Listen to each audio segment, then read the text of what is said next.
This book is a dark Twilight fanfiction prelude set in Forks before Bella's world changes forever. If you enjoy the story, remember to like, subscribe, and tell me in the comments what kind of Twilight fanfiction you would like to hear next. Now, let's begin. The Quiet Hours by Forks After Dark. Chapter 1. Windows. The rain found me before I even got my suitcase up the porch steps. I stood there with my key half turned in the lock, one hand on the handle of the rolling bag that had dragged behind me from Phoenix like a bad argument. And the sky just opened. Not the dramatic Hollywood kind of rain, all wind and theatrics. This was Forks rain.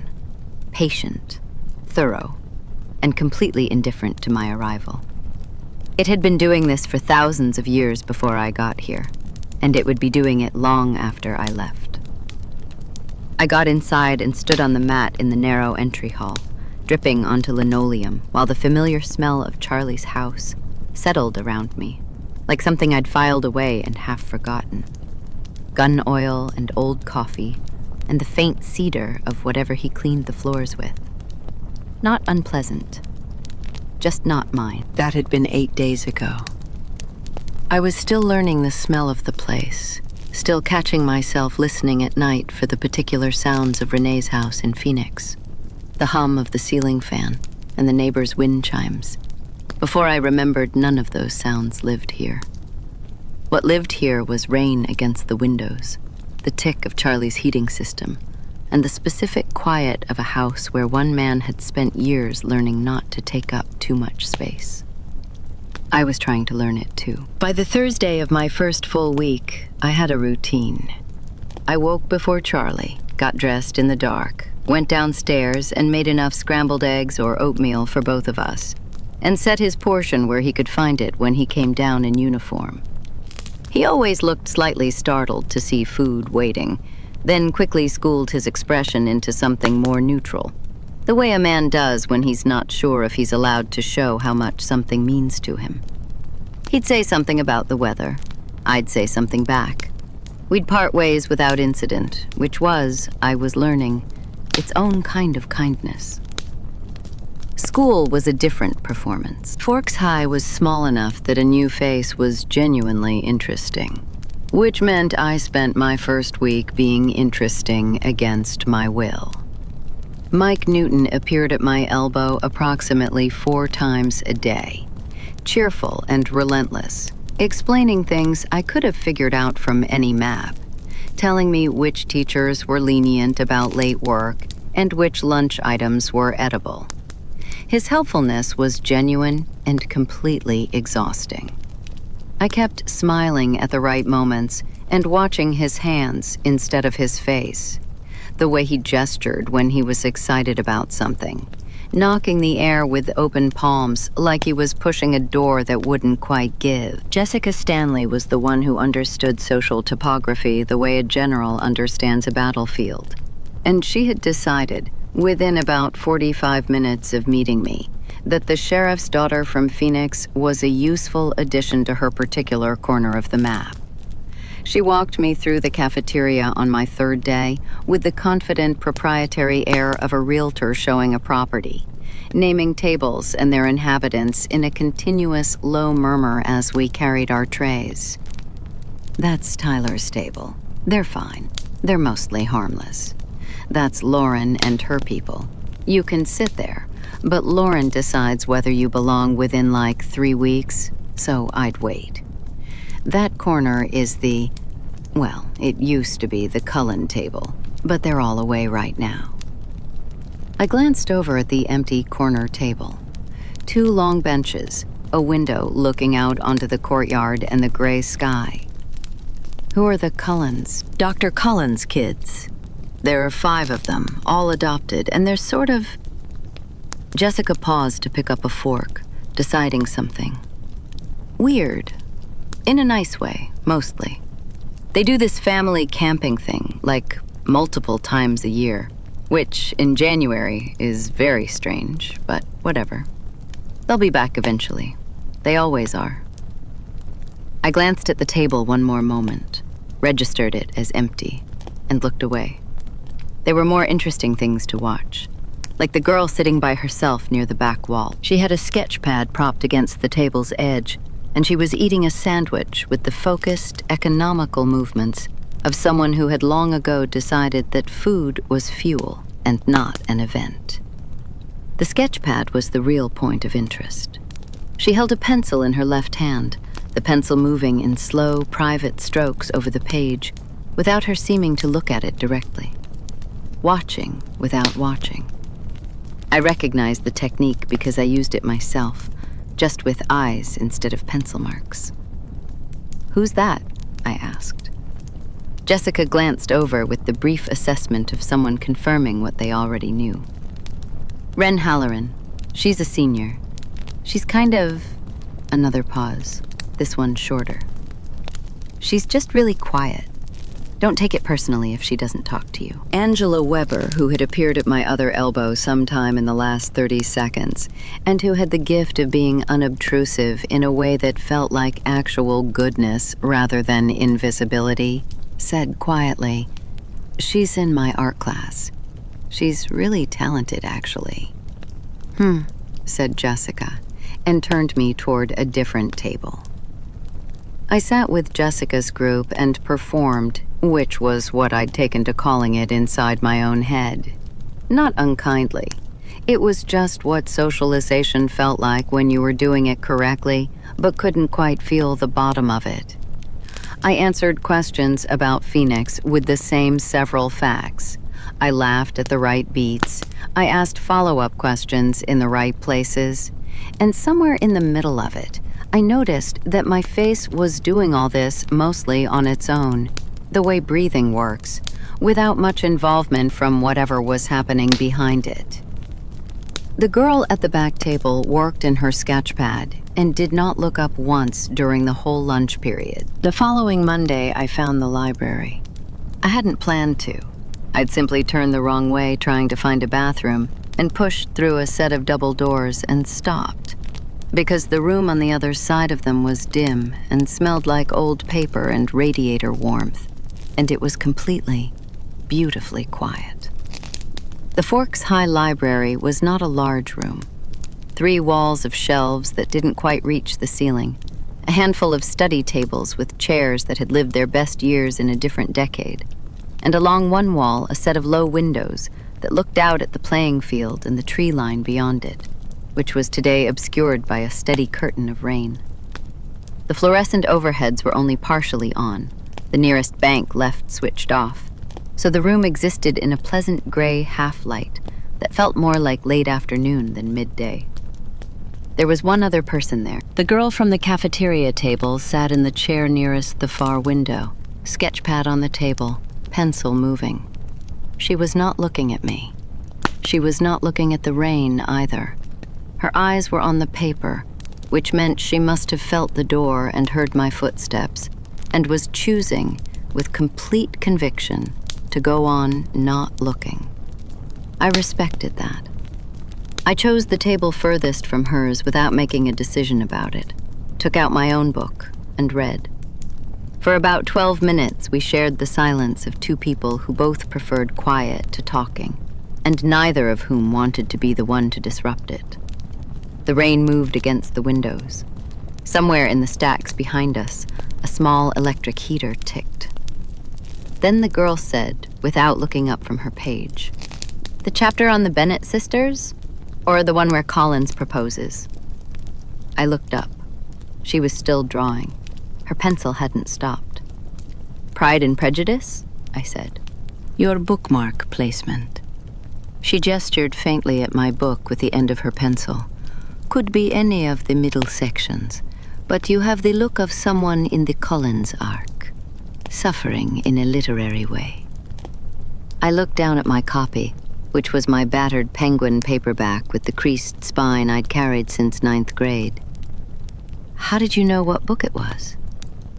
"I've got a type of eyesight that's mostly useless except for reading titles from across a room." She still wasn't looking at me.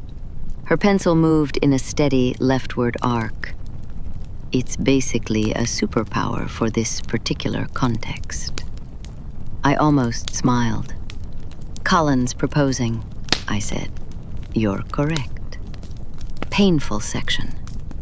Accurate, though, in a grim way. There was another quiet that was a different kind of quiet from the first one, slightly more inhabited.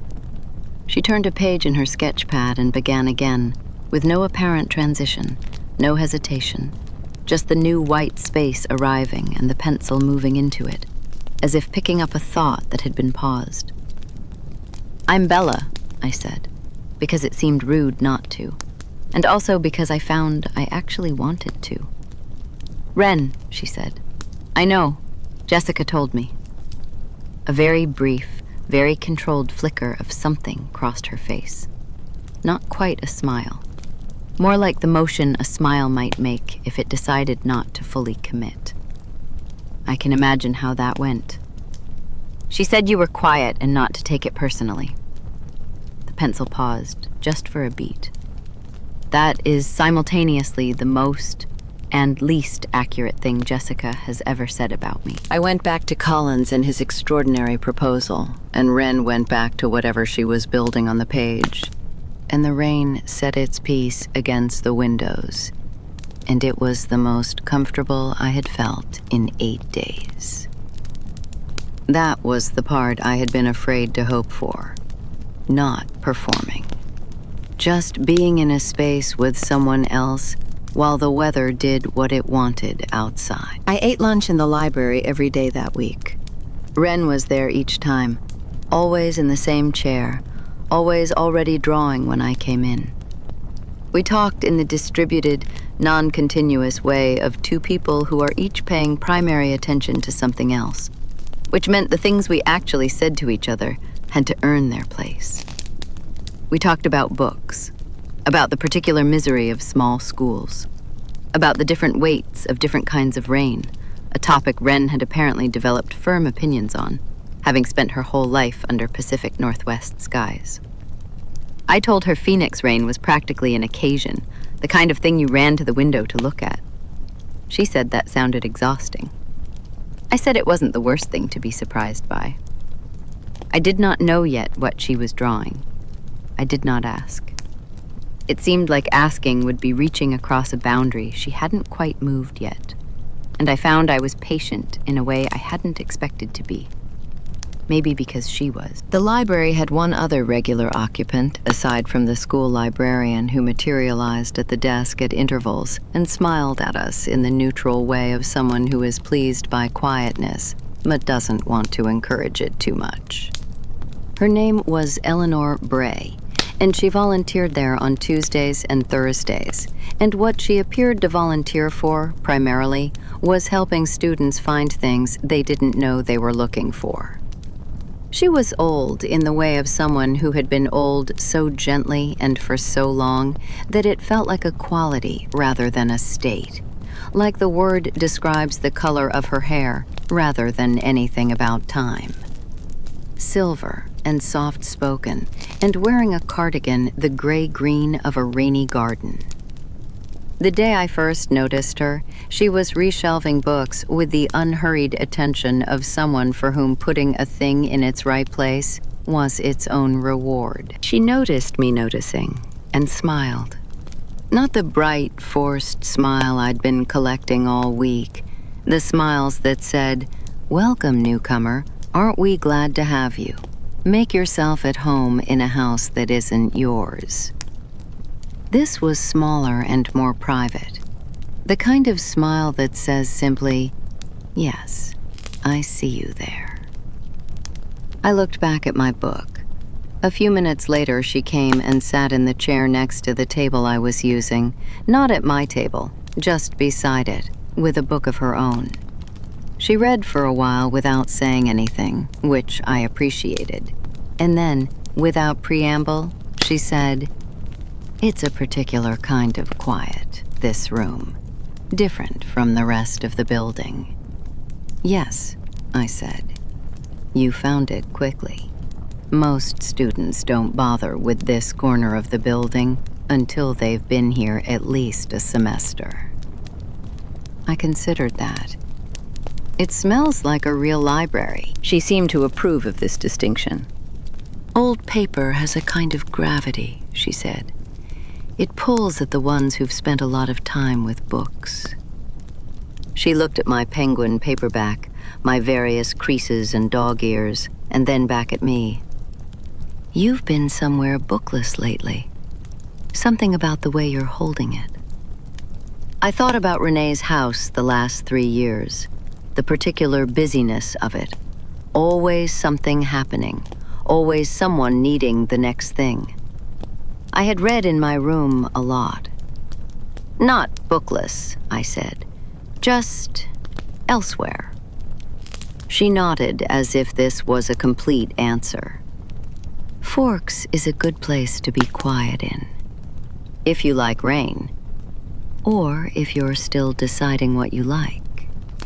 She turned a page in her own book. That's allowed, you know. You're allowed to still be deciding. I didn't say anything to that, but something in me turned over, slow and animal, the way a sleeping thing turns toward warm. Her name, I learned in increments over that first week, was Nell. She'd lived in Forks 30-odd years, had been widowed about 12 of them ago, had started volunteering at the school library about 2 winters past because the days, she said, were long. She mentioned this with no particular complaint or sorrow, just as a fact of geography, the way one might note the elevation of a place. The days were long. The library helped. I came to understand over those few afternoons that Nell had a particular quality of attention. She did not ask the usual questions. She did not ask where I was from with that tone that meant, "And isn't it strange to end up here?" Or how I was finding Forks with that other tone that meant, "Please tell me it is wonderful."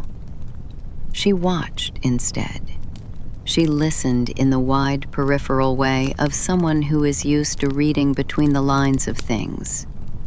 And occasionally she said something that landed close enough to what I was actually thinking that I'd feel a skip of something, a brief caught breath feeling, like stepping down on the stair in the dark and finding it slightly closer than expected. Phoenix must feel very far away, she said that Wednesday in the library, while I was trying to decide between my English reading and staring out the window. About 1,500 miles, I said.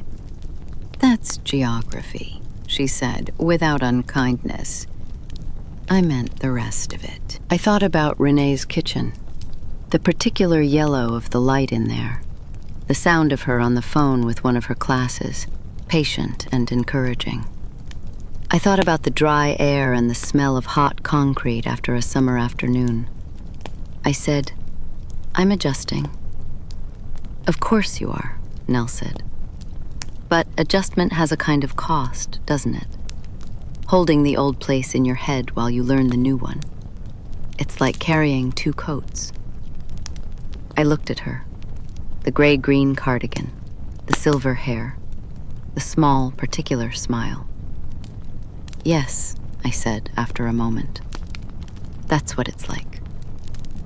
"It gets lighter," she said. "Not soon, but it does." I believed her, which surprised me. I had not expected to believe anyone in Forks about this. That Thursday, Wren showed me what she'd been drawing. Not all of it, not with any explanation or ceremony. But when I sat down, she had pushed the sketch pad across the table by about 4 inches, which was roughly the distance between private and shared.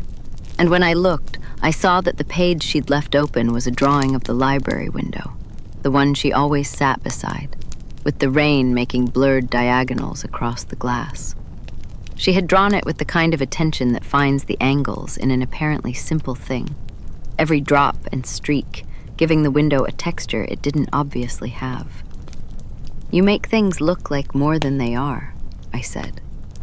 She pulled the pad back toward herself. "Or exactly like they are." I thought about that for a minute. "Does it bother you," I said, "when people say what they think they mean, but they don't quite get there?" Wren's pencil stopped. She looked at me directly, which she hadn't done very often yet. Her eyes were dark and extremely level. "Only when they're trying," she said. "When people don't bother trying, it doesn't bother me. I've stopped expecting it. And when they try and miss, then I try to meet them partway." I thought that was one of the more generous policies I'd heard, and I said so. She seemed surprised that I meant it. She looked back at her paper. The pencil started moving again. Nell came in while we were still sitting there, carrying a stack of returns, and she stopped at Wren's table and put one hand briefly on the back of Wren's chair, not touching her shoulder, not demanding anything, just being briefly present in that particular way she had. "Good afternoon, Wren," she said, and Wren said, "Hi, Nell," with a quiet ease that told me this was not a new relationship. Nell glanced at me, and then at the sketch pad, and then back at me. "She shows very few people that," she said pleasantly, and moved on toward the shelves. Wren didn't say anything, which I was learning was a form of confirmation. I walked out to the parking lot that afternoon, into the familiar wet gray light, and I was thinking about the sketch pad, about the window drawing, about the particular courtesy of being shown something without being made to say what you thought of it. A crow was sitting on the roof of the car nearest the entrance, which was wet and entirely unimpressed by the rain, and for no good reason that made me feel fond of forks in a way I hadn't yet. Something to do with persistence. Something to do with being somewhere uncomfortable and staying anyway. Charlie was home before me, which was unusual, and he had made an attempt at dinner that was technically soup, if soup were primarily hot water and canned beans. I ate it and said it was good, and meant it in the way I meant it, which was that he had tried, and trying was its own kind of thing. He told me about a fender bender out on the highway, 2 tourists coming through, nothing serious. I told him school was going fine. We both looked at our bowls. He cleared his throat. "You look less," he said, and then seemed to lose the thread. "Less what?" I said. "Just less than last week." He moved his spoon. "In a good way. Less like you're bracing for something." I considered this.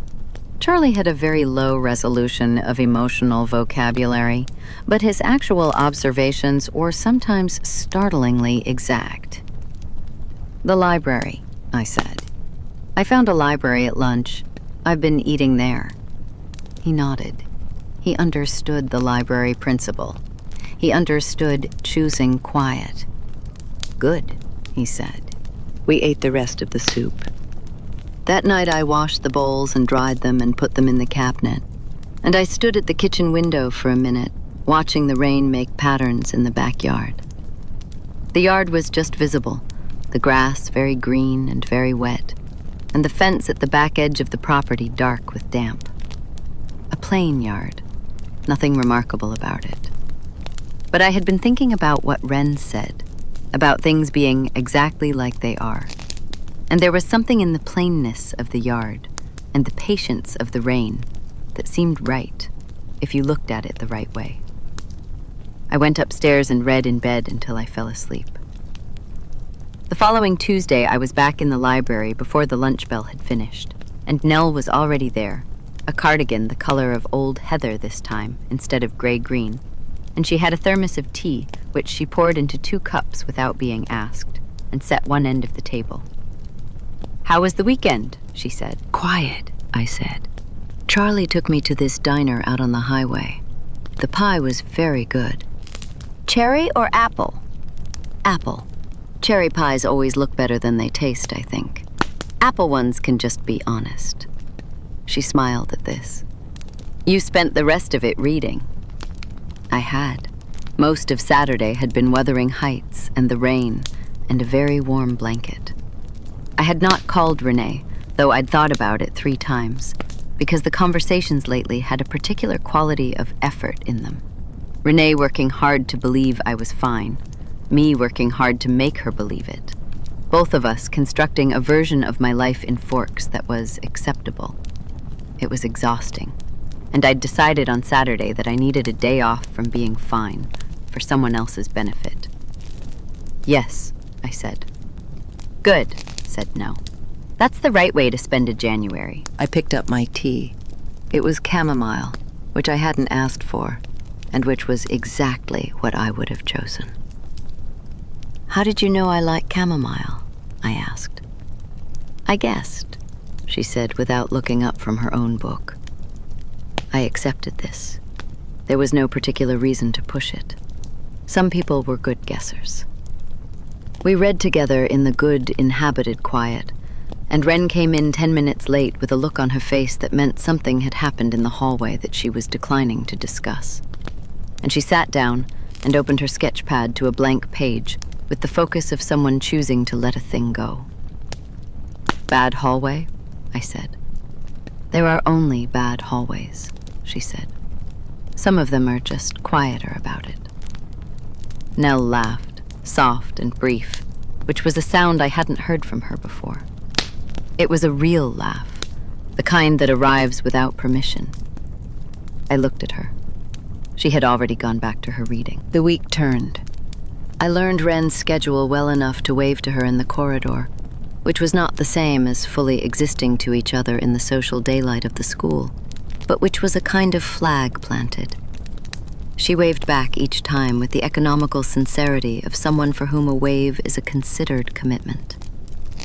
Jessica cornered me on Wednesday by the gym to tell me that she'd heard Nell's neighbors had mentioned she seemed different this year, which Jessica delivered with the tone of someone who finds small-town gossip inherently diverting rather than meaningful.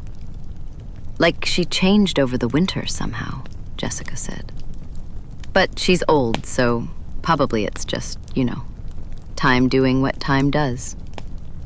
She moved on to telling me about a situation with 2 juniors and a shared locker, and I filed the comment somewhere low and unexamined, the way you file a piece of sky that seems slightly off-colored before the clouds rearrange and you forget. That afternoon in the library, Nell said something that I have tried since to reconstruct exactly.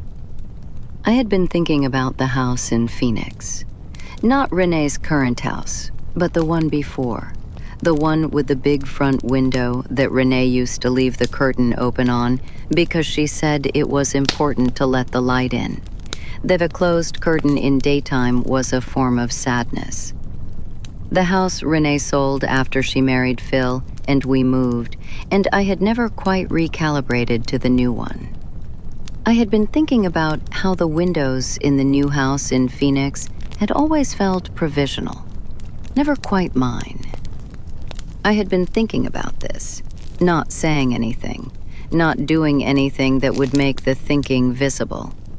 I was reading, or appeared to be reading, and Nell looked up from her page and said, gently, "Windows tell you so much about whether a place has decided to be a home yet." I put my book down. There was a beat in which I was aware of the sound of the rain and Wren's pencil and the distant school building hum. I looked at Nell. She was looking at her book again, not at me, and her expression was simply the expression of someone who has said a thing they believe to be true. "Yes," I said eventually. "They do." She nodded once, turned a page. I spent the rest of the lunch hour turning it over. Windows and homes, the curtains Renee opened, the house before that. A private mental inventory I kept updated and never showed anyone, and never mentioned, and was quite certain I had not mentioned now. Maybe she'd meant it generally. Maybe it was coincidence. Maybe some people simply had a gift for orbiting near the thing you were thinking about and naming it, the way a good doctor describes a symptom you'd been carrying alone, and you feel both seen and faintly unnerved. I drove home that night in the truck, which was old enough to have a personality, all rattle and deliberate pace. And I thought about it the way you worry a loose button. Not with alarm, just with persistence. At home, I made pasta and set Charlie's portion aside and stood in the kitchen afterward with the quiet of the house around me, listening to the rain. And I tried to remember when I had said anything to Nell about my mother's house in Phoenix. The house I missed. The windows. The curtains. I went back through every conversation, slow and careful. The cherry pie and the apple. The chamomile tea. The books. The being quiet together. I could not find it. I could not locate the moment when I had given that particular thought to anyone, including Nell. It was the kind of thought that lived in the back parts, the ones that didn't get performed, the parts that were only mine. I went to bed. The rain knocked at the window, patient and indifferent, and I lay in the dark and felt the first faint edge of something I couldn't name yet. Not fear. Too small and too strange for fear. More like finding a door in a room you thought you had fully mapped. Finding it and standing in front of it and knowing it was there, and not yet reaching for the handle. I had never told Nell about the house. I was certain of it now, with the slow, strange certainty that comes only in the dark, when the performance is over, and it's only you and what you actually know. I had never said it aloud. Chapter 2. The Signature. Friday came in gray and indifferent, the way all the Forks mornings came, as if the sky had made a decision years ago and saw no reason to revisit it. I made eggs and toast and watched Charlie eat with the focused silence of a man who had learned long ago that mornings were not for talking. And I appreciated this about him more than I knew how to say. He thanked me for the eggs by pushing back his chair with slightly less scrape than usual, which I had come to understand was a gesture of satisfaction. Communication through furniture. We were both learning the dialect. I drove the truck to school in the particular quiet that follows a night of not enough sleep. The kind of quiet that has a texture. Dense and slightly gauzy at the edges. I had lain awake longer than I should have, turning Nell's comment about the windows over and examining it from directions that all arrived at the same unhelpful place. By morning, I had mostly convinced myself of the coincidence theory. Generous, observant people sometimes said things that landed close. It meant nothing specific. I almost believed it. The school lot was its usual arrangement of social clusters and held umbrellas, and Mike Newton was waiting by the main doors with the buoyancy of someone who had slept 10 hours and woken up genuinely excited about Friday. He fell into step beside me and described at length a ski trip his family was planning for the long weekend, and I listened with the three-quarter attention I'd learned to maintain while keeping the remaining quarter in reserve, which was where I did most of my actual thinking. "You should come," he said. "Skiing. It's great. Do you ski?" "I tend to fall," I told him. "That's basically skiing," he said, with perfect sincerity, and I couldn't find anything to argue with in that. The morning classes moved, English, then biology, then the long corridor walk that always deposited me slightly damp from the leaking window near the gym. I waved to Wren in the corridor between third and fourth period, and she lifted 2 fingers from the sketch pad she was carrying, which was her version of a wave, and I had learned to read it correctly. Lunch found us both in the library, which had become, over the course of that second week, a kind of agreed-upon territory. Not formally claimed, not discussed, simply occupied in the way that 2 people who prefer the same quiet corner of a city will find each other there without making it a thing. Wren was already at the table we'd settled into by unspoken consensus, the one with the window on the left and the periodical shelves on the right, which meant we had our backs to most of the room and could see the rain without being in it. She was drawing. She had the focused stillness of someone who entered a different register of time when she worked. And I set my bag down carefully, the way you do when a person nearby is thinking, and got out my lunch and my book without disturbing any of it. She showed me 3 sketches that week. The first was on Friday, pushed across the table the way she'd pushed the window drawing, face down first and then flipped, with the particular economy of someone who is not going to explain it, and is instead going to let you look. It was the library door from the inside, rendered in a fine, patient crosshatch. And what was remarkable about it was that she'd drawn the small crack of light at the base, the narrow line of corridor visible beneath, with the same weight and attention as the door itself, as if the glimpse of outside was the real subject. I looked at it for a while without speaking, which felt like the right response. And then I looked up and she was watching me with the careful neutrality of someone waiting to see if they've miscalculated a risk. "The light at the bottom," I said. "The light at the bottom," she confirmed, with a slight drop of her shoulders that meant she'd gotten what she was looking for.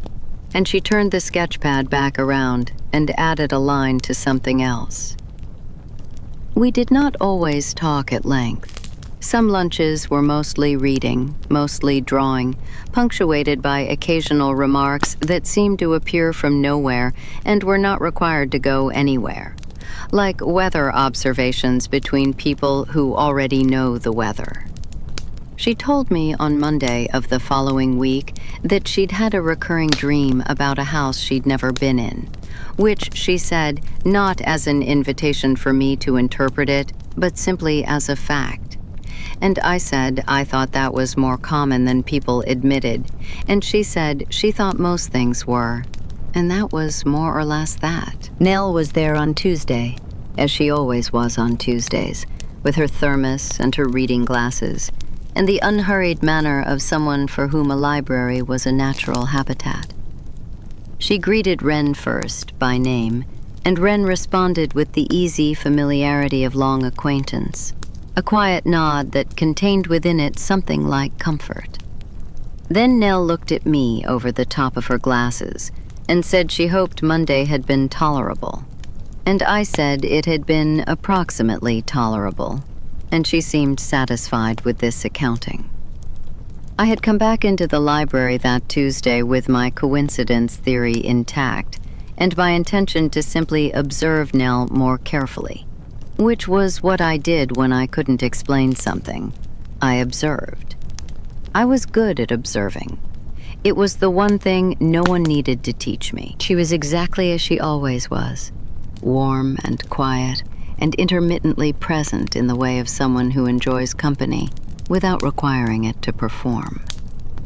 She asked Wren if she'd finished the charcoal piece she'd mentioned, and Wren said she was still deciding whether to ruin it, and Nell said she thought some things needed to be risked even when they were going well, which was either advice about art or about something larger.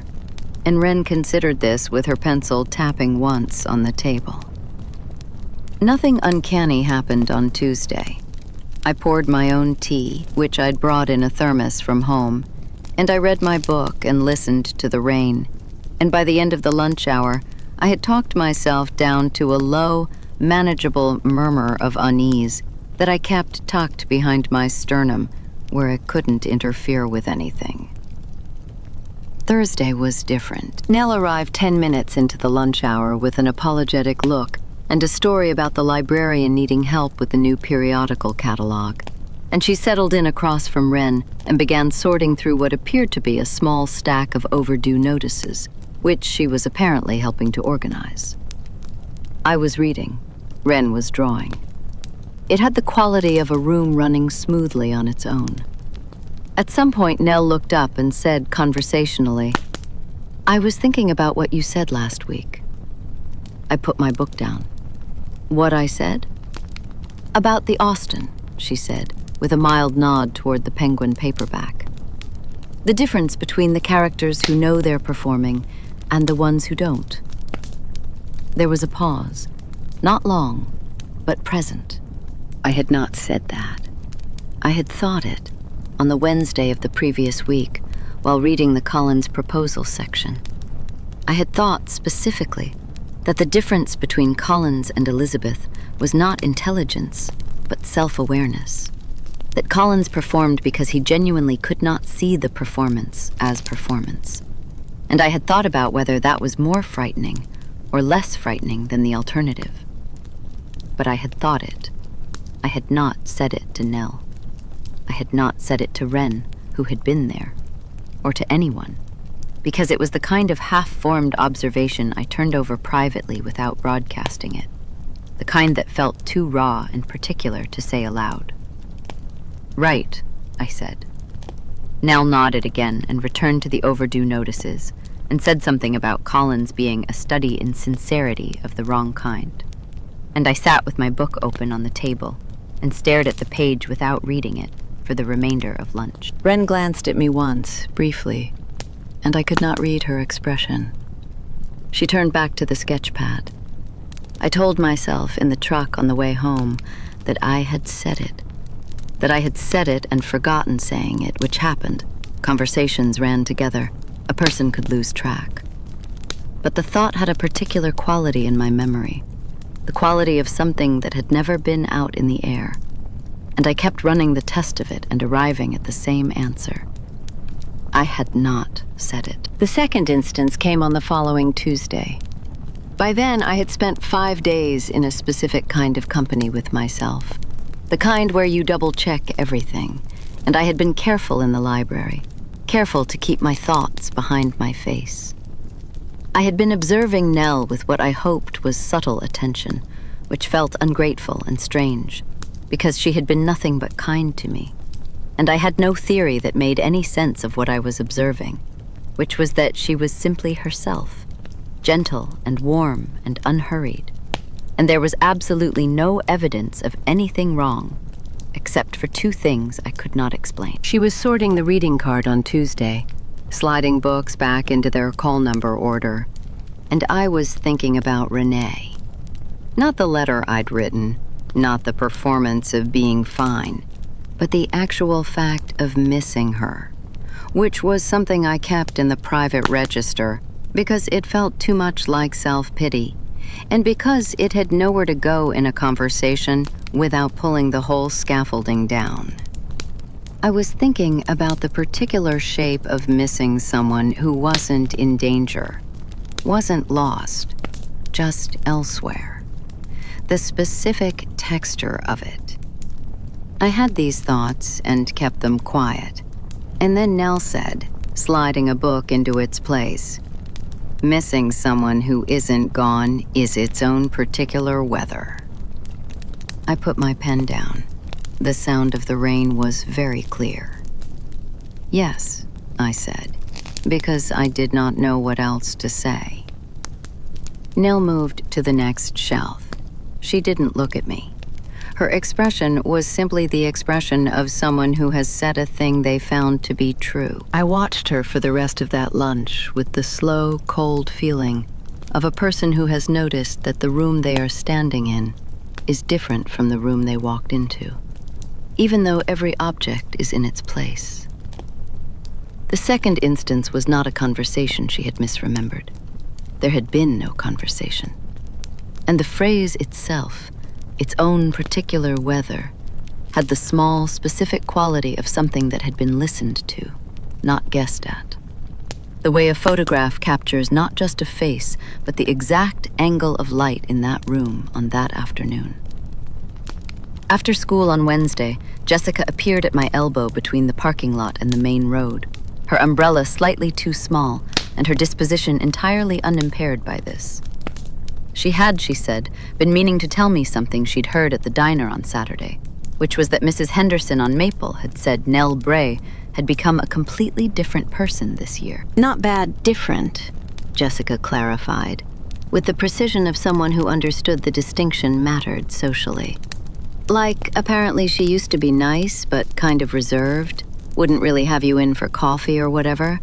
And this year she's been super warm and kind and remembers everything, which sounds good, but Mrs. Henderson said it was almost like talking to someone who had learned about her from a file, you know? Like they knew all her details, but were being too careful with them. Jessica paused to reset her umbrella against a gust. Which is a weird thing to say about someone being nice, but apparently she also stopped seeing her book club, which she was in for like 8 years. Said she was too tired for evening commitments.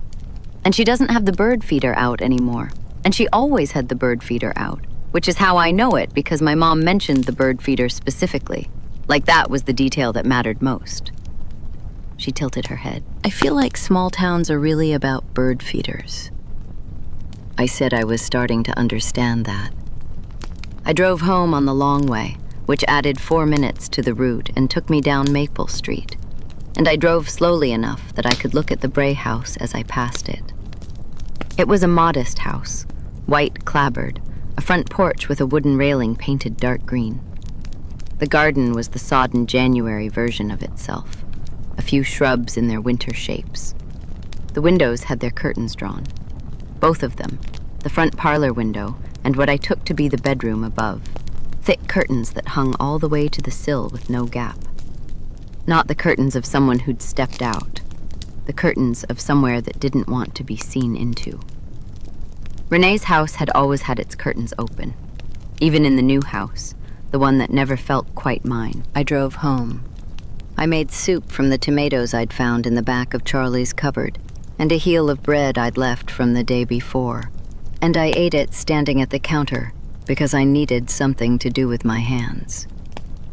Charlie came in at 6 and said it smelled good, and I served him a bowl, and he ate it with a complete absence of complaint that passed, in our particular vocabulary, as high praise. I did not sleep easily that week.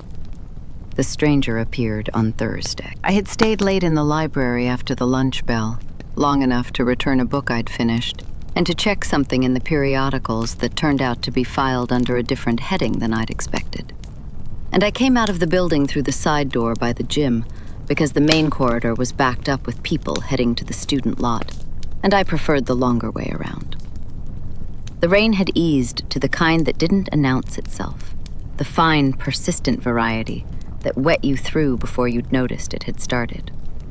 I was cutting across the far edge of the student lot toward where I'd parked the truck, which was always at the end of the row, because I was still not confident in my ability to park a vehicle of that size among other vehicles without consequences, when a man said, from close enough to make me stop, "You should stay away from the woman in the library." He was standing at the edge of the lot, near the chain-link fence that ran along the school's north side. Not loitering exactly, more like waiting. He was somewhere in his late 40s or early 50s, weathered in the way of someone who spent a great deal of time outdoors in conditions that did not require their cooperation. His jacket was dark canvas, worn through at the elbows, and he held a paper cup of coffee from the diner in one hand, and did not appear to have an umbrella or any interest in acquiring one. He had a face that had clearly decided it was not going to be pleasant about the years it had accumulated. I stopped walking. I did not quite know what to do with this sentence, so I chose the first response that came to hand, which was to say, "I'm sorry?" "The library volunteer," he said. "The older woman. You've been spending time with her." He said this not as a question, and not with any particular emotional weight, the way you'd say it about a fact you had confirmed and were now reporting. I looked at him. I looked around the lot.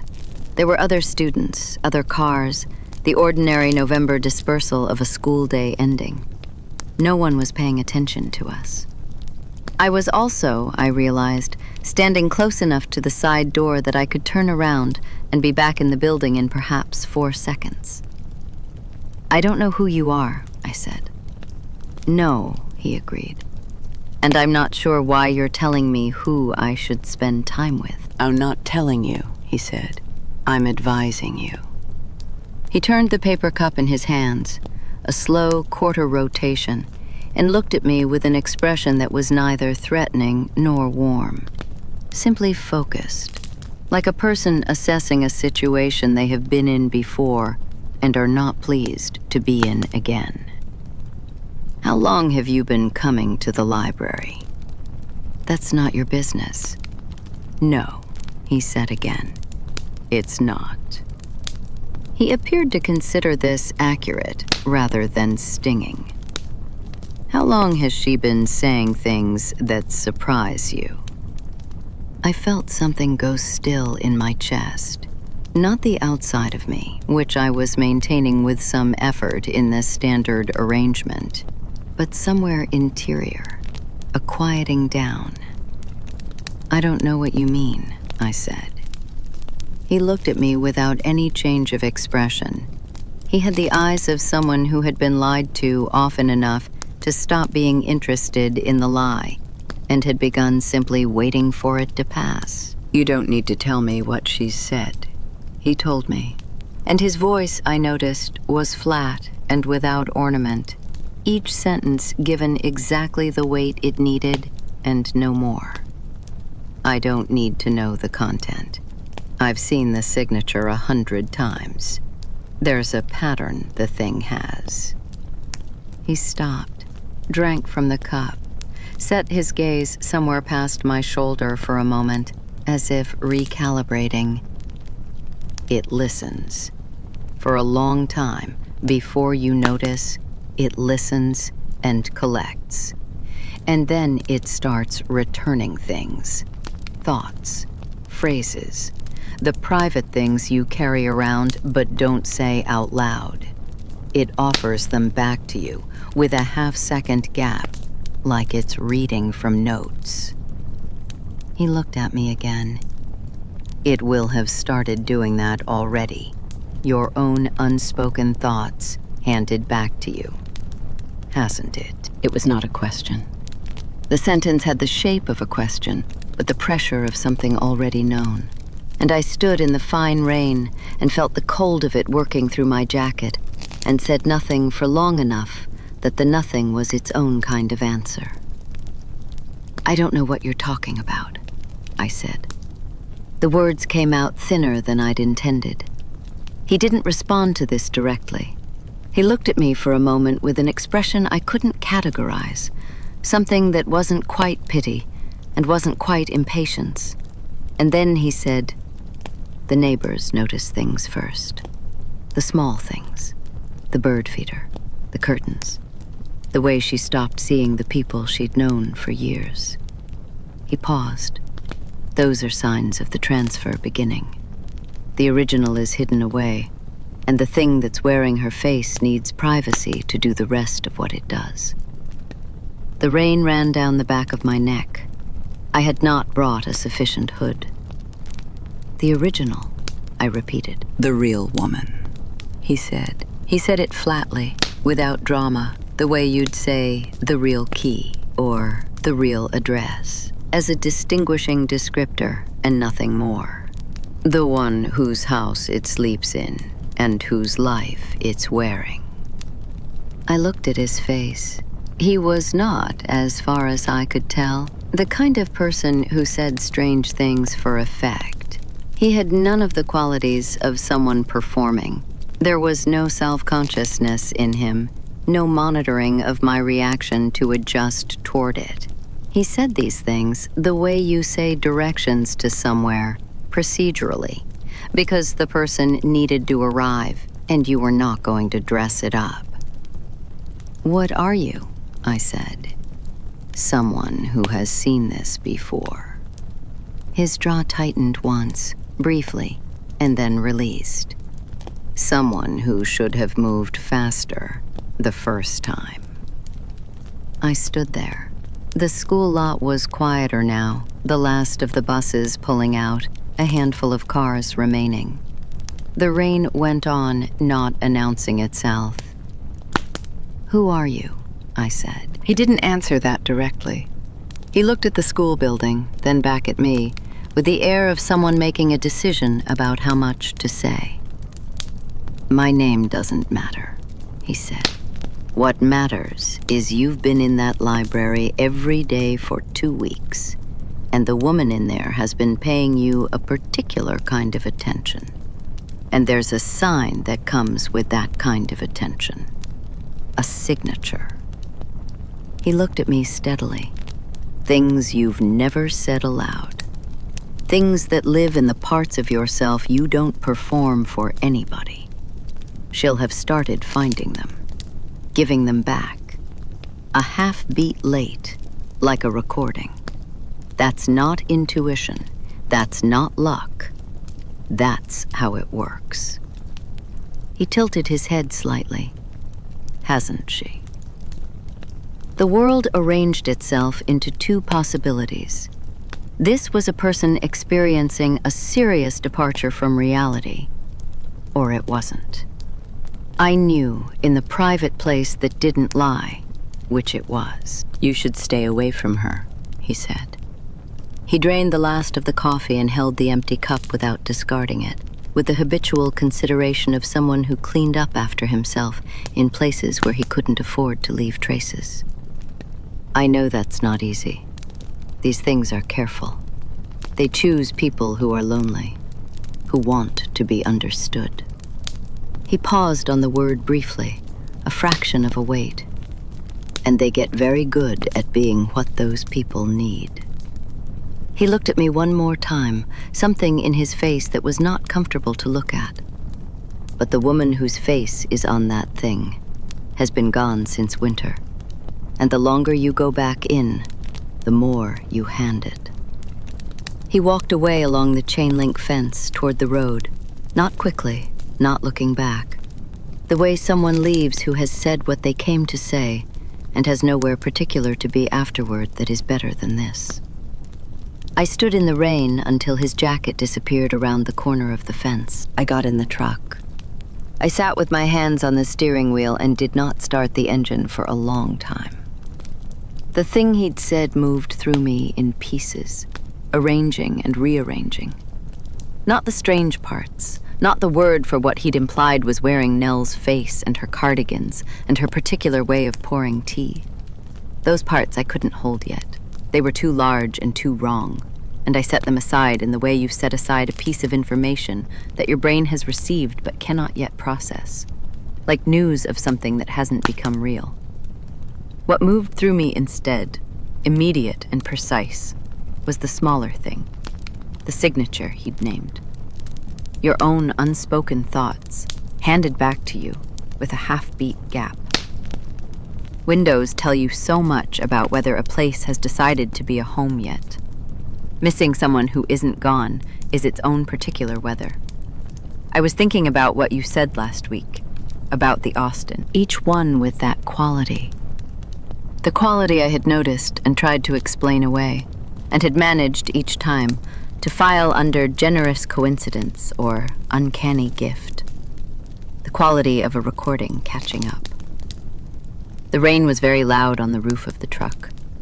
I thought about Nell's laugh on that first Thursday, the laugh that had arrived without permission, and how I had looked at her, and she had already returned to her book as if she hadn't quite noticed it herself.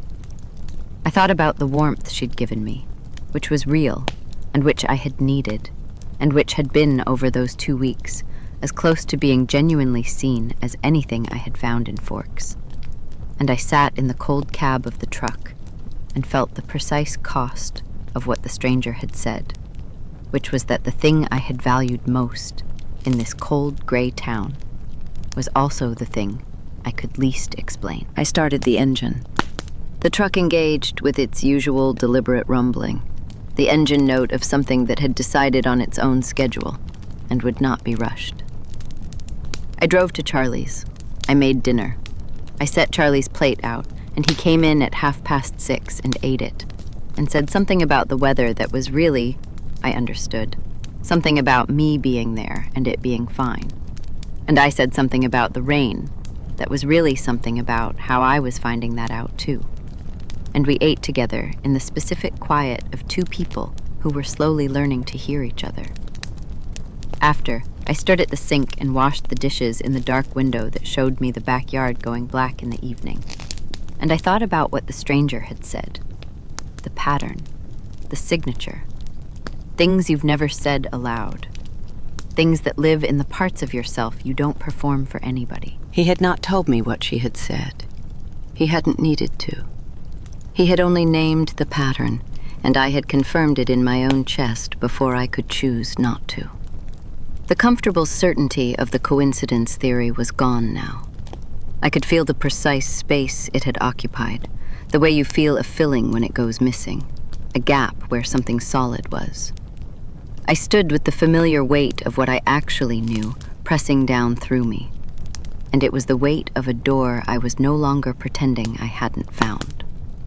The person who had understood me better than anyone in Forks had understood things I had never said. Not guessed at, not approximated. The exact phrases, the exact textures, the inventory I kept in the back parts that didn't get performed. She had given them back to me, gently, like gifts. And somewhere in a house with its curtains drawn shut against the world, the real Nell Bray had not been seen by anyone since winter. Chapter 3. The Echo. He was leaning against a truck I didn't recognize. Older than mine, darker, with Washington plates gone to mud. Parked on the cedar-crowded stretch half a block from school, where the building wasn't visible.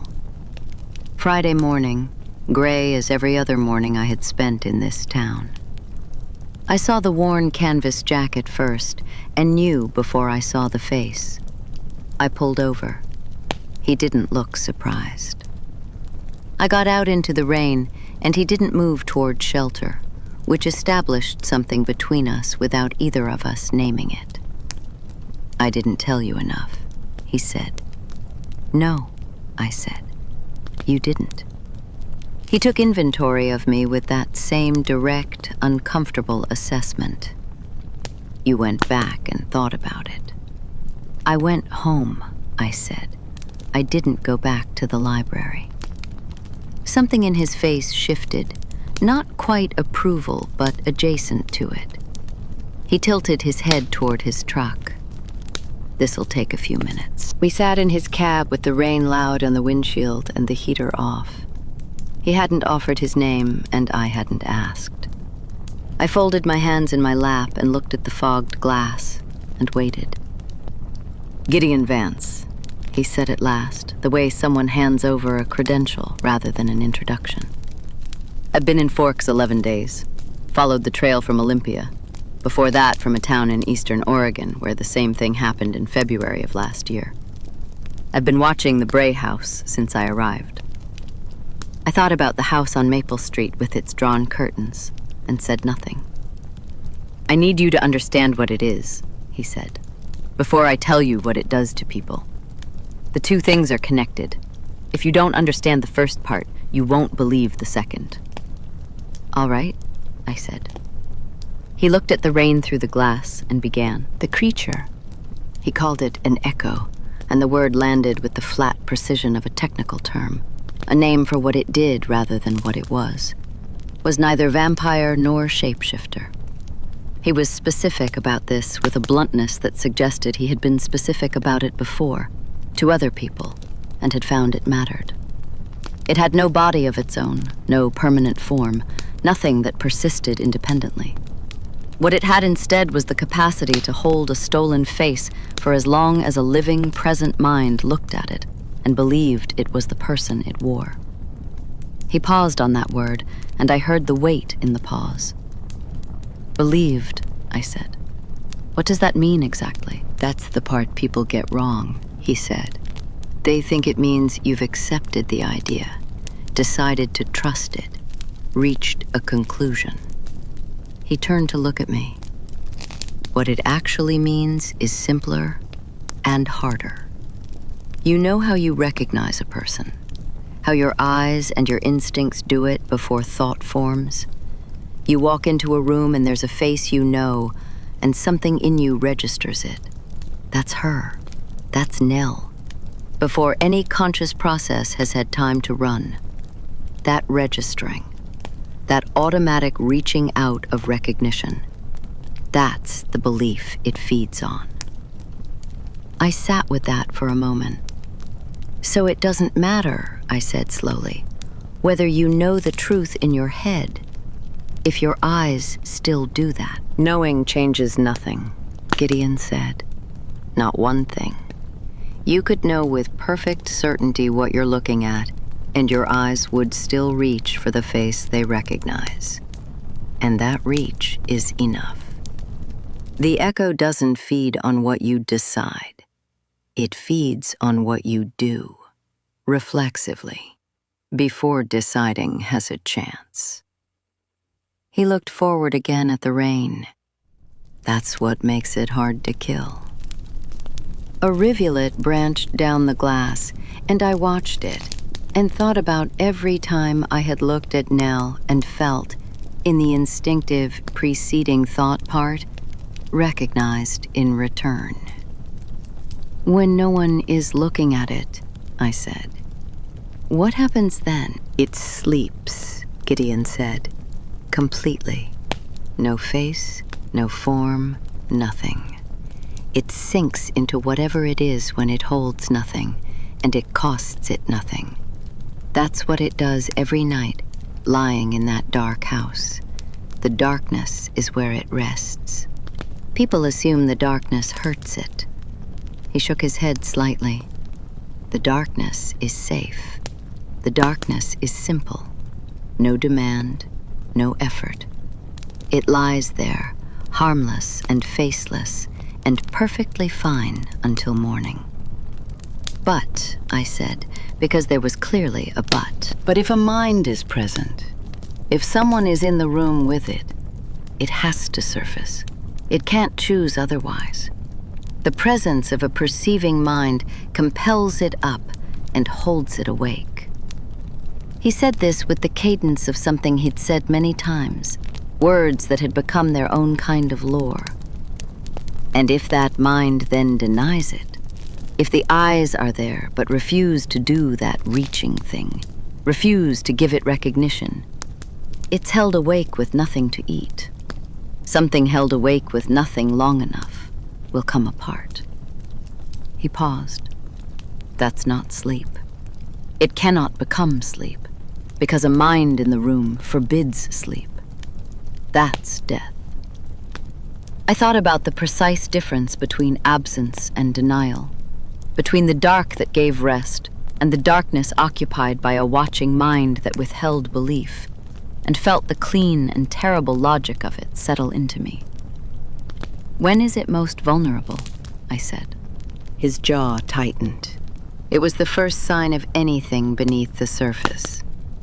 During a transfer, taking a new face.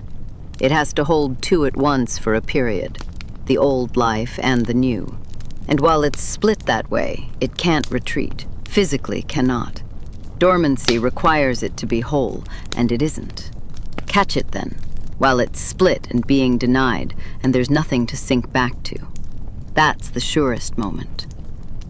He stopped. I've never caught it at that moment. They're careful about the transition. They isolate the new host completely before they begin. I filed that fact away in the part of my mind that was now, apparently, methodically filing things. The person it takes, I said. The real one. What happens to them? He'd been building toward this. We both knew it. It keeps them, he said. Hidden, somewhere close. Usually in the same house. And it draws the self out of them slowly, through the person's own belief. The victim has to be kept conscious, awake, gently convinced to keep believing in the thing wearing their face. The echo can't hollow an unconscious mind. It needs the person aware and trusting, kept calm enough that they don't fight, kept believing until the very end of the transfer. A pause. Past a certain point, the fading can't be undone, even if the echo is destroyed. What's been drawn out doesn't come back. The rain on the roof was very loud. Eleanor Bray, I said. My voice came out neutral in a way I had not chosen. She's been fading since winter, he said. I told you that yesterday. Months. He looked at me steadily, past the point of bodily saving. I want to be clear about that, so you don't make choices based on something that can't happen. I thought about Nell's laugh, the one on the first Thursday, the one that arrived unbidden and subsided before she seemed to notice it. I thought about how I had looked at her and felt, for a brief window, in the presence of something that genuinely saw me. But she's still there, I said, in some form. He hesitated. It was the first thing that qualified as hesitation. The mind is the last thing to go. The self. Sometimes, past a certain point, there's still enough left for one moment of surfacing. One clear moment, while the architecture still holds. Before the end. He said it like lines learned from painful experience. Sometimes. I held that thought at a careful angle and did not look at it directly. There's a way to kill it without fire, I said. That's what the lore says. He glanced at me sharply. I hadn't mentioned fire yet. He'd implied it without stating it yesterday, in the way he held his certainty. In theory, he said. A mind present so it can't sleep, I said. Recognition withheld so it can't feed. Turn all the belief onto the real person instead, so no present mind sustains the copy.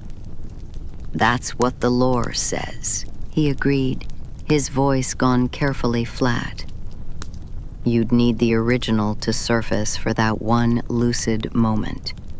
You'd need a witness who could fight their own recognition reflex in the dark. Eyes present, belief actively withheld for long enough that the copy starved. You'd need the timing to be mid-transfer when it can't dorm. And you'd need all of those at once. He looked at his hands on the steering wheel.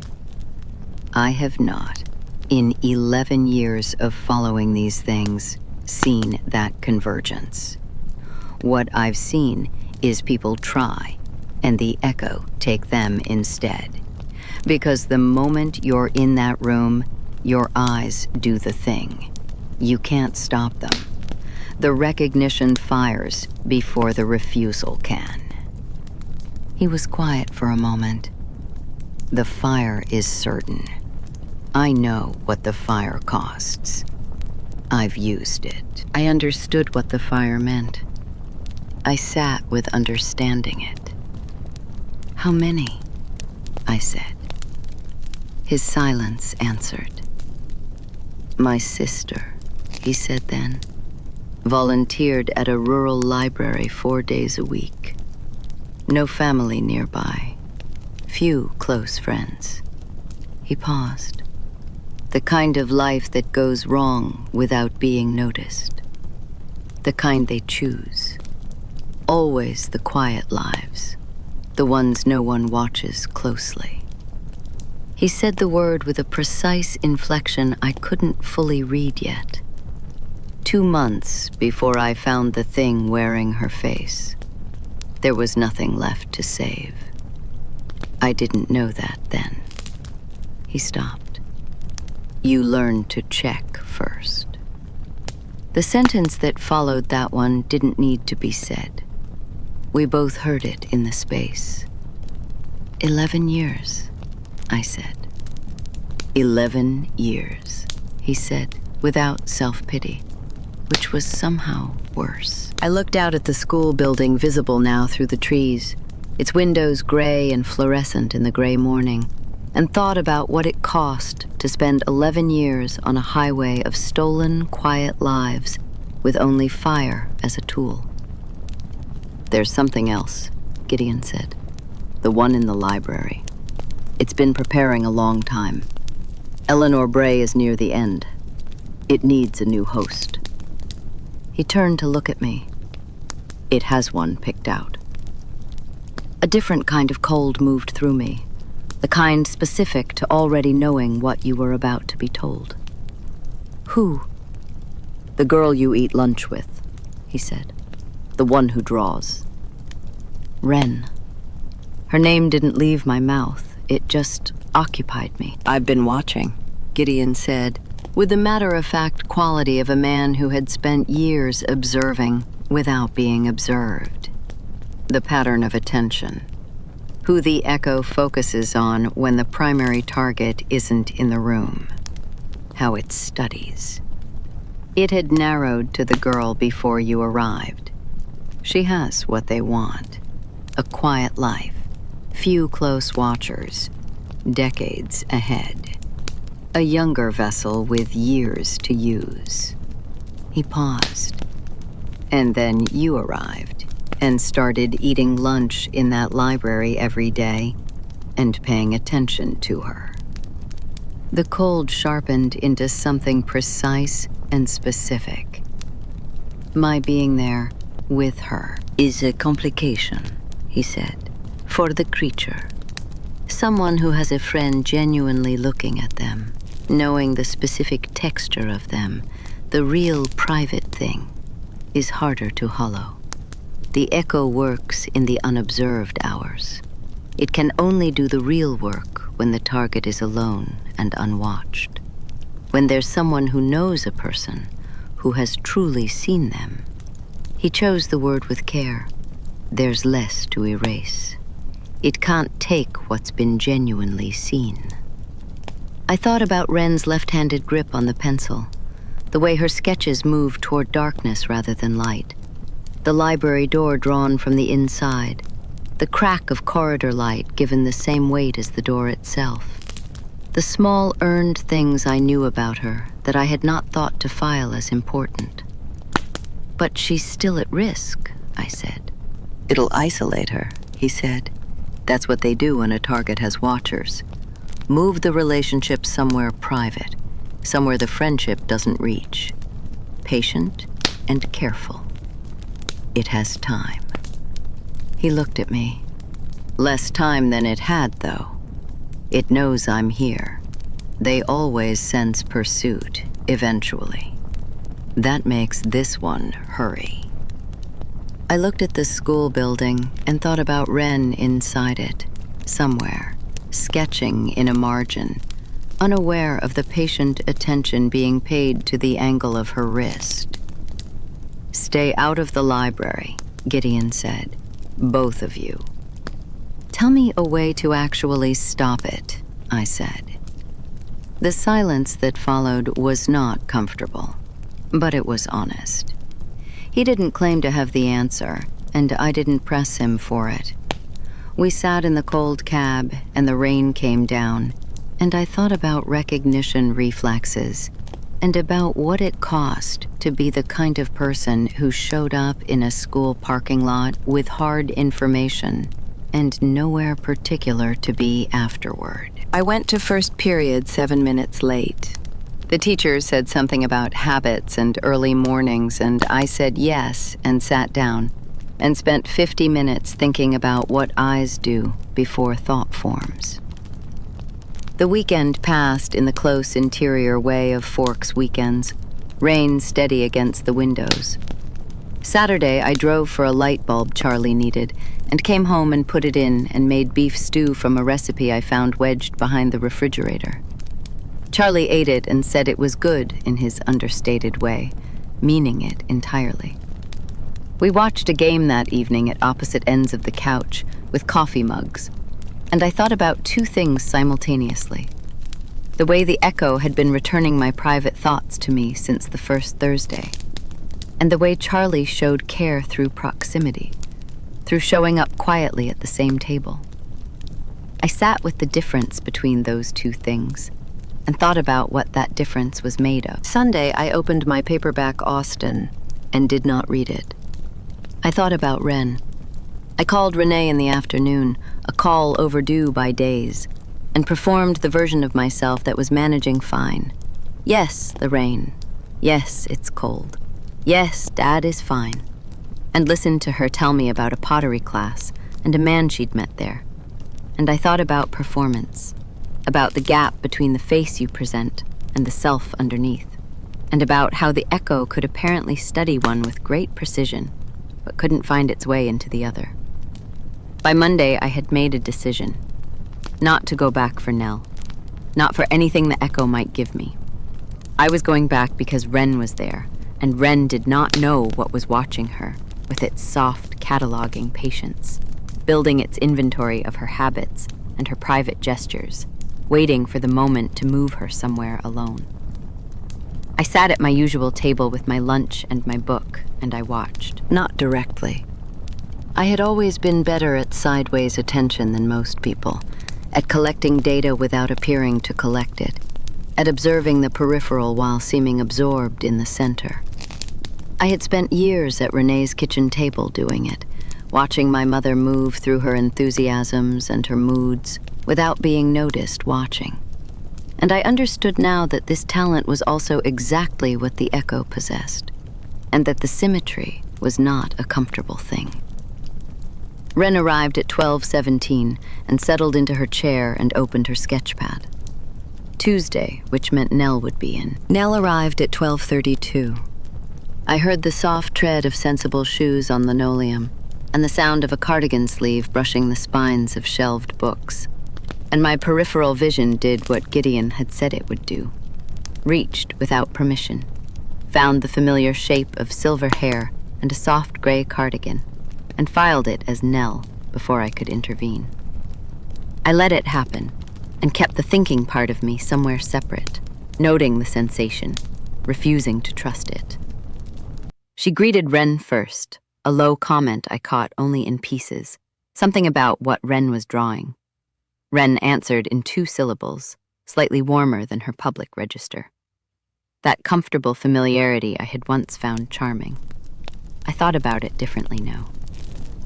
The first thing I noticed was the pencil. Nell had a pen she'd been using to mark a returned books list. She set it down at the corner of the desk when she moved away to the shelves, and the angle it landed at was not especially meaningful in isolation. But I knew that angle. It was Wren's angle. The specific, unconscious placement Wren used for every tool she set down. A 45-degree inward tilt, the writing end angled toward the dominant hand. I had absorbed this detail about Wren without consciously storing it, the way you take in small personal tics that accumulate into a person. Nell's pen lay at the same tilt, the same slight inward lean, placed without apparent awareness. I breathed carefully and kept my eyes on my page. The second thing was a phrase. Wren was describing a sketch in her usual sparse terms. An angle problem. Something about negative space and the shape that wasn't there giving shape to the one that was. That was Wren's formulation, specific to her. A thing I had heard her use in some variation twice before. When Nell answered, the phrase surfaced again inside her sentence, embedded as naturally as her own vocabulary, mirrored back in the flow of the response as if it had always been hers. People echo the language of those they're talking to. That was true. But I had listened to Nell for 2 weeks and had not heard that particular formulation from her before. And the reflection was too precise, too rapid, too exactly fitted to Wren's own phrasing. It had the quality of a hand that had been tracing an outline for weeks and had learned its shape completely. I sat very still. The third thing was the sketch. Wren had a page open that I gathered was several sessions old. She returned to things, reworking angles and shadows over days. From my position, I could see it was architectural, roof lines and shadow studies. She mentioned something about a corner that still wasn't right. Nell, shelving nearby, said without looking up, "It's the way the eave meets the shadow line, isn't it? The vertical wants to anchor somewhere solid, and there isn't one on the left." Wren paused, looked at the page, said quietly, "Yeah, that's it actually. Yeah." I thought about Gideon's voice in his cold truck, the way she holds her pencil, the specific vocabulary of her movements. I thought about what else lived in that vocabulary. The private observations made alone, the problems turned over in silence and never spoken, the solutions reached without an audience. Wren had not shown me that sketch.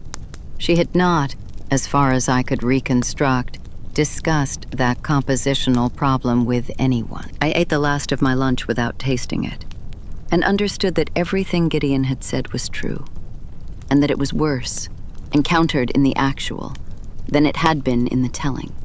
Because hearing a thing and watching its mechanism operate in front of you were different kinds of knowing. Wren looked up from her sketch pad at 1:20 and caught my eye across the table. She could tell something was wrong. Not the specific enormous thing, but the surface of my face had apparently failed to approximate ordinary, because she gave me a look that was careful and questioning in equal measure. I rearranged my expression into something more like Tuesday afternoon, and she accepted it and went back to her drawing without pressing, which was one of the things I valued most about her. She didn't demand more than you had available. The bell was a few minutes away when Nell moved back toward the returns desk, cardigan sleeves pushed to the elbow, replacing the last books from the cart. Wren capped her pen and closed her sketchpad and stood and stretched in the unhurried way she did at the end of lunch, her left hand going to the back of her neck. She said goodbye to Nell, as she did most days. Nell turned from the shelf with that warm, composed attention, the eyes that had learned to look like someone who genuinely saw you, and spoke. "Wren," she said gently, "I keep meaning to mention, you're welcome to come by the house sometime if you'd like. My front room has good light in the afternoons."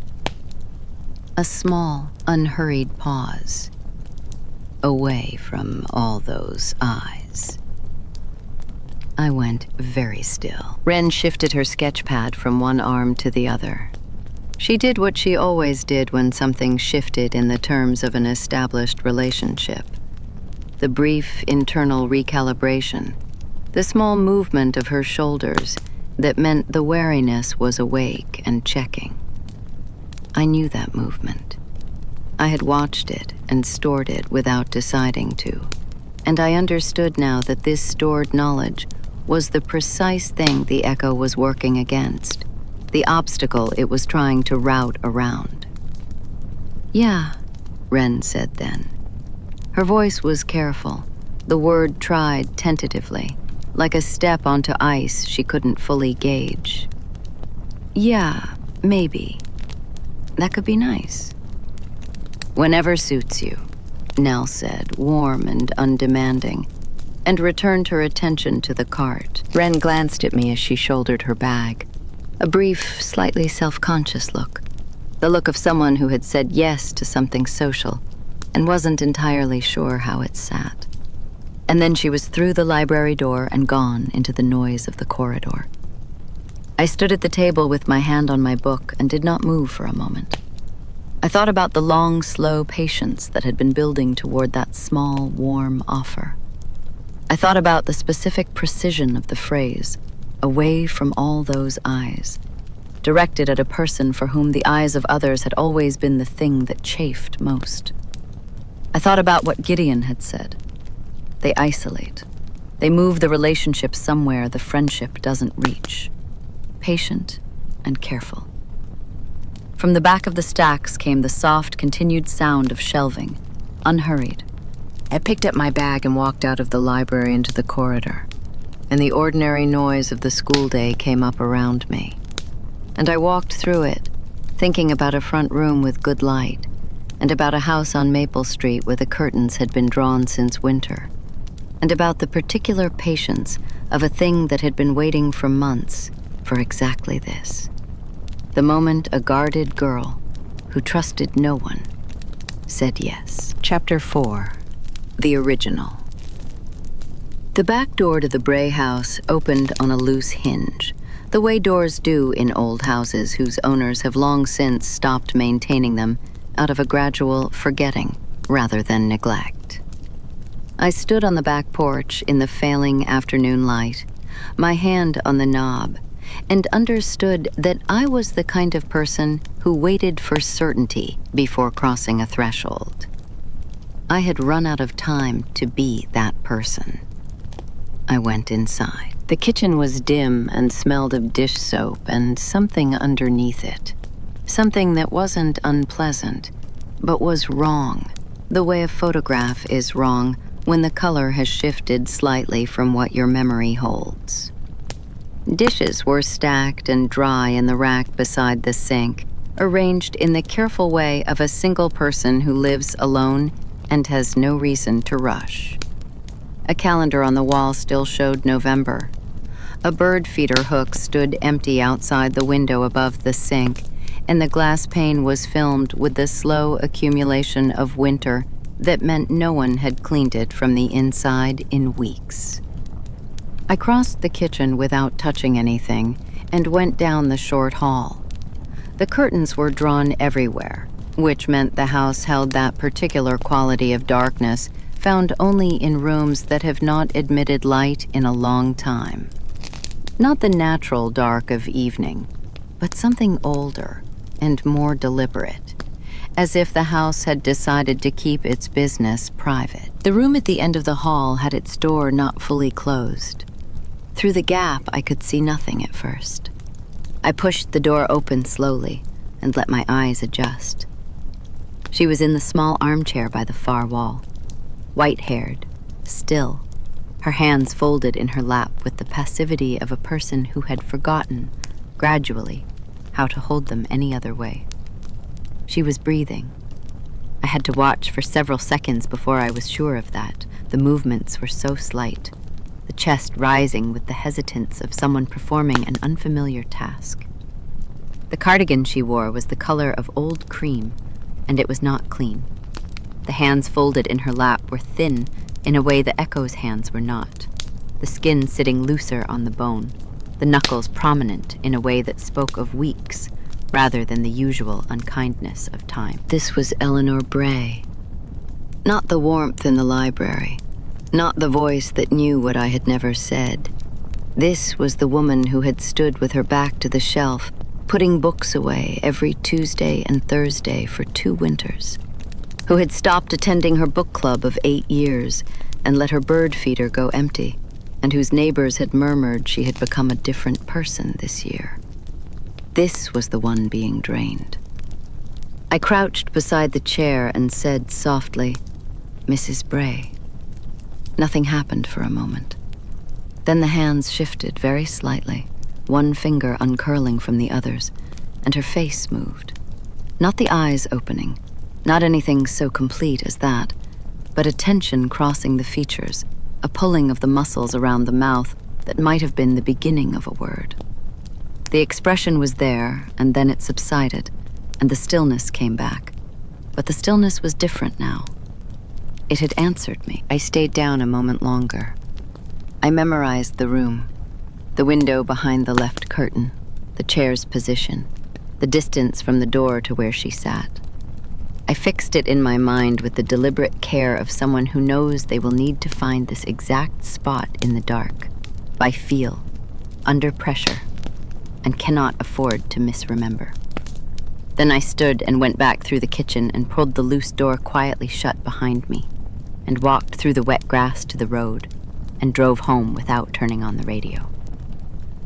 Gideon had said, "Past a certain point, the fading is irreversible, regardless of whether the echo is destroyed." He had said, "The mind is the last thing to go, one thread still holding." I had to believe one thread was enough. The following afternoon, I brought my lunch to the library, as I always did, and found Wren in her usual spot, but quieter than the usual of her quiet. She had her sketch pad open, and her left hand was working, the charcoal moving in the careful, halting way it did when she was trying to resolve a problem rather than execute a decision. I watched her for a few minutes before saying anything. She looked up when I sat down, and something in her face had a slightly approximate quality. Not wrong, exactly, but like a signal with interference, something in the transmission not quite landing. I asked what she was working on. She said it was nothing, just a thing she was revisiting. I asked which one. She turned the sketchpad partway toward me, and I recognized the roof lines of a previous page, the same architectural study, the trouble in the corner that had been named only 2 days ago. Still unresolved, the shadow line still adrift, as if the naming hadn't actually reached her. I made a small observation about the left anchor, the thing she had already been told, and watched her consider it as if hearing it for the first time. She capped the charcoal, tilting it inward at 45 degrees in that precise, unconscious way, and said she was thinking of going to Mrs. Bray's one afternoon this week, to draw where it was quiet. She said it the same way she had the first time, the careful, tentative way of trying ice, as if the interval between the decision and this moment had been smoothed over, and she was arriving at the thought fresh. When? I said. She considered. Maybe Thursday, if it stops raining. I looked at her, at the face I had been watching for 2 weeks, the specific economy of expression I had learned to read the way you learn to read weather. The essential Wren was still there, still holding. The 45-degree tilt, the way she turned the charcoal in her fingers when she was thinking, the quality of attention she gave to a problem on a page, slow and serious, as if it deserved the same respect as anything else in the world. Those things were still in place, apparently untouched, the private, persistent parts of her that had been observed closely enough to become, in some sense, shared property. Mine as well as hers now. The echo could wear a face. It could not wear the thing behind the face that only someone who had truly looked would recognize. She was still there, but she was dimming, and Thursday was not far. I went home that evening and made dinner without quite planning to. It was a habit now, coming through the door and starting something in the stove before my coat was fully off. Something that needed time, that would fill the kitchen with warmth before Charlie got home. The rhythm of it was, I had found, the closest thing to comfort Forks had offered me that did not require performance. No one watched me chop an onion. No one required my face to arrange itself into anything in particular. Charlie came in at his usual time, pulling his gun belt and hanging it with the automatic ease of a man who had done this so long, the motion no longer required thought. He said there had been a minor pileup on the highway south of town. Everyone fine. I said that was good. He came and looked at what I was making, and made a sound that was not quite approval, and not quite surprise, and went to wash his hands. We ate at the table in the ordinary way of two people who have been sharing meals long enough to have established a comfortable, low-frequency understanding of where the other's silences were located. Halfway through dinner, Charlie mentioned a report from the hardware store on Route 101. Missing inventory, a gas can and some rags. Odd, he said. Probably kids. I looked up from my plate. He had already moved on, asking whether I'd gotten enough of the bread, and the moment closed over itself the way water closes over a stone. I put the bread down. I thought about a dark truck with muddy plates, and a man who had been in Forks 11 days, and who regarded fire as the one certainty. After dinner, Charlie settled into his end of the couch with the game on, not quite watching it, his posture having that slumped quality it achieved when he was tired enough to not be doing anything specific, but not tired enough for bed. I sat at the other end with my book in my lap and did not read it. I looked at the page and thought about the Bray house and the still figure in the armchair and the Thursday that was coming. I thought about telling him. I ran through it in my mind the way you run through a difficult sentence before speaking it aloud, shaped it, tested its weight, tried to imagine the face he would make. I could not say it. Not because I didn't trust him. I had observed enough of Charlie Swan in 2 weeks to understand that beneath the terse economy, there was a careful, steady person who had chosen to spend his life enforcing the ordinary safety of a small town and believed in that work fully, without irony. That was not the problem.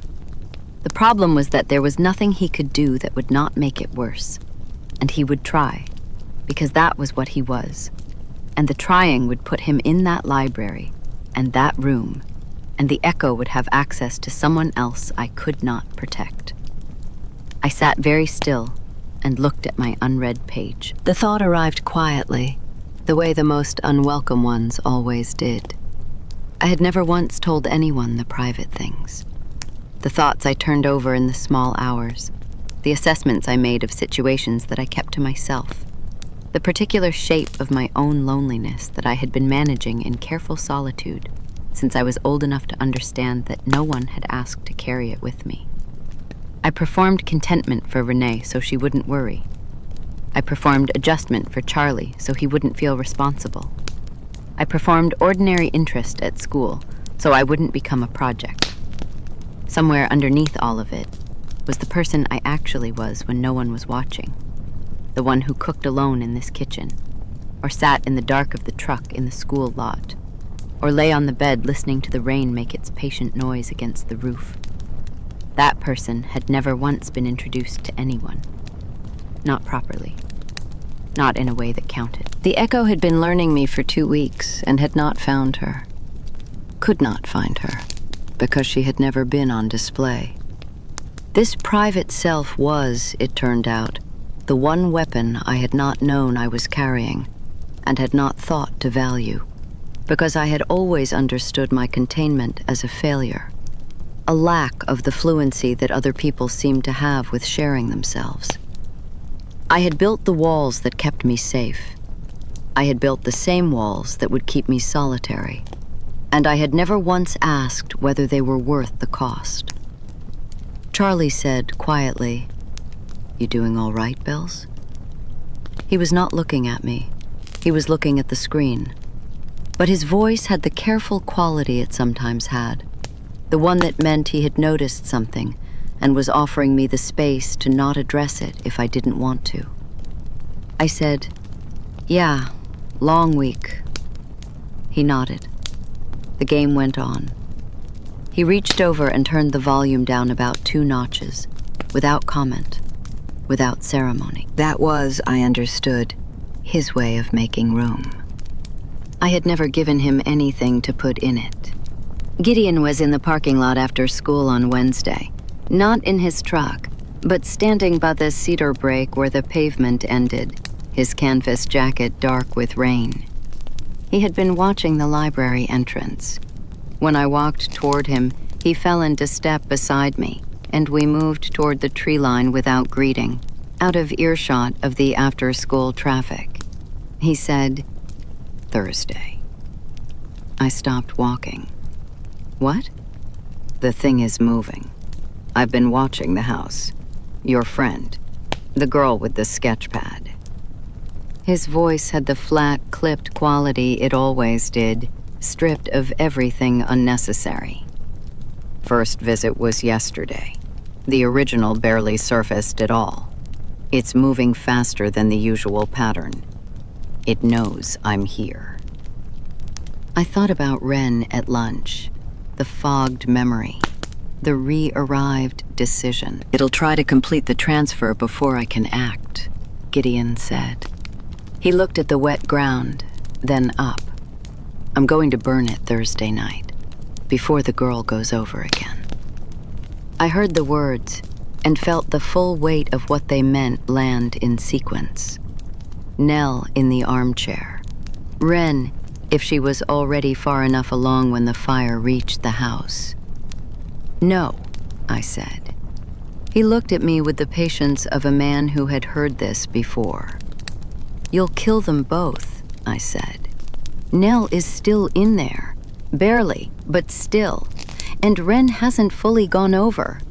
You would be burning 2 people to stop a 3rd from dying." "The original is past saving in body," he said. "You know that. I told you." "You told me. You told me the mind is the last thing to go, I said. You told me one surfacing might still be possible. That means she's still there. That means you would be burning someone who is still inside. The mercy of fire, Gideon said. And the phrase was not cold. It was the most honest thing I had yet heard from him. The sound of a decision that had cost him something and been made anyway, many times over. She is suffering in that dark, and she is not coming back to her life regardless of how it ends. What I offer her is quicker than what the thing is doing. I thought about the hands in the lap, the finger uncurling at the sound of her own name. I thought about the expression that had crossed the face and subsided, not a word, but the beginning of one. I found her, I said. He went still. Tuesday, I went into the house. I watched his face move through something he did not name. She heard me. She stirred. Whatever you think you know about one last surfacing, it's real. I was in the room with her, and she heard her name. A silence opened up between us, rain-filled, full of the sound of the cedars releasing their accumulated water in irregular drops. That doesn't change the arithmetic, he said finally. The method you're describing, minds present, recognition withheld, belief redirected, I've laid it out for you. I've told you every piece of it. And I've spent 11 years looking for the convergence of conditions that would make it work. And I haven't found them yet. The original must surface. The witnesses must deny the copy while holding it awake. The timing requires all of it at once. One piece fails, and the thing retreats into dormancy or completes the transfer. And then everything is gone. Or, I said, you burn the house, and everything is gone. Or I burn the house, he said, and two people have a clean end, and the thing doesn't get the girl. Wren has a clean end when she is 30 years older and surrounded by people who know her. My voice was steadier than I felt. She's 17. She draws pictures of buildings and eats lunch alone, and she is one of the only people in this town who is real to me. You don't get to make that calculation for her. Gideon looked at me for a long moment. There was something in the look that was not disagreement, something more complicated, the expression of a man recalibrating. I'm going Thursday, he said. I know, I said. I turned and walked back toward my truck, and he did not follow, and I did not look back to see whether he watched me go. The rain came down on the parking lot in the gray early evening way it had in Forks, the specific impersonal steadiness of water that had no interest in any individual. I sat in the truck for a moment with my hands on the wheel and thought about what I had just agreed to, which was that I would do this alone, with no fire, before he had the chance. I was going to need to be faster than his certainty. The library on Wednesday evenings was open late for a study period that ran until 8, but by 7:30 it was nearly empty.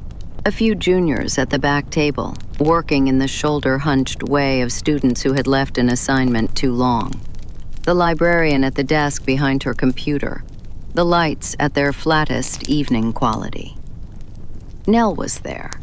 She was sometimes there on Wednesdays, Gideon had told me, beyond her volunteer schedule. The echo maintaining visibility, keeping the worn face believable. I had come back for a book I had, in fact, left behind after lunch. This was true. I had planned for it to be true. She was in the periodical section, replacing magazines in their holders with the unhurried competence she always showed. And when I came through the door, her head turned. That small anticipatory quality, the attention flowing toward a presence before the usual lag. She was always facing you slightly too quickly. I had noticed it in the first week without knowing what it meant. "Bella," she said, warm, the eyes doing what eyes do when they recognize someone they are pleased to see, the slight lifting at the corners, the focusing. I watched this and felt my own recognition perform its reaching, the involuntary lurch of the eyes toward the face they knew as Nell, the reflex completing before any conscious thought arrived to countermand it. Gideon had been right about that, too. Knowing was nothing. The eyes still reached. "I forgot my book," I said. "Of course," she said, and turned back to the magazines with unhurried ease, giving me the room to retrieve it without fuss. I went to my usual table. The book was there. I picked it up and held it, and did not leave. She came to shelve nearby, as I had half expected she would.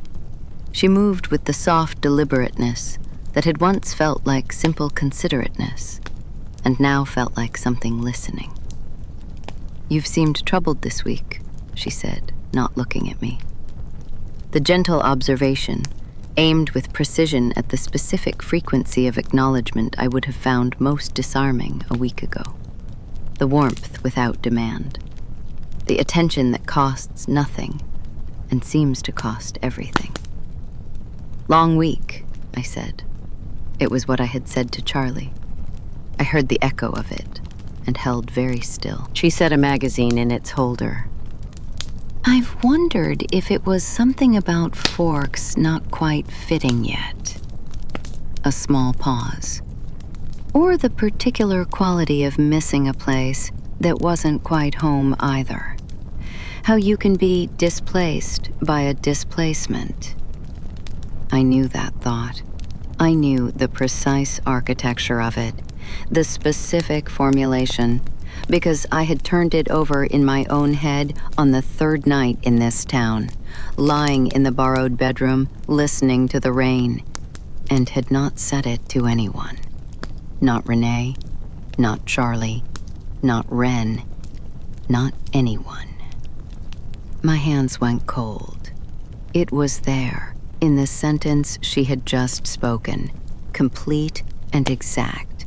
The thought I kept when no one was watching returned to me with that half-beat delay that was not the rhythm of someone who had formed the idea themselves, but of someone playing back a recording. And it had come from inside the hours she could not have been present. The private hours, the unwatched ones. Except she had been watching, collecting. From whatever place she collected from, in the margins of my attention and the spaces between what I performed and what I kept. She turned to face me then, and I was looking at her, and my eyes were still performing the full reach, still reading Nell in the face in front of me, still sending the signal of recognition along channels that my knowledge could not interrupt. She felt it. Whatever the echo felt, it felt the recognition coming in, and the quality of its attention sharpened in a way that had nothing to do with Nell's warmth, and everything to do with something that had just found a signal it had been struggling to locate. "You have a very quiet inner life," it said. The voice still Nell's, still gentle. Most people, when they perform, they're louder underneath. The real noise is just different from the presented noise. The soft pause. But yours is very quiet. I find I can hear very little of it. I did not answer. I held the book in both hands and kept my breathing even and let my face do nothing. "That's unusual," it said. And the word held something I could only describe as hunger. Not the human kind, the social lean toward interesting company, but the older and simpler need of a thing that feeds on what it can read, and had found something it could not. Most people perform all the way down. You perform only on the surface.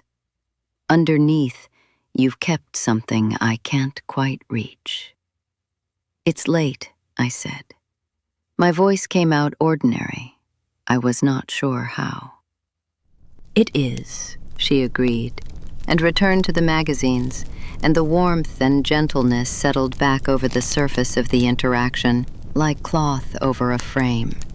And I understood that for the echo, these two modes were not contradictory. The hunger and the warmth were the same mechanism, pointing at the same thing. I picked up my bag and left the library with the even tread of someone who is not afraid.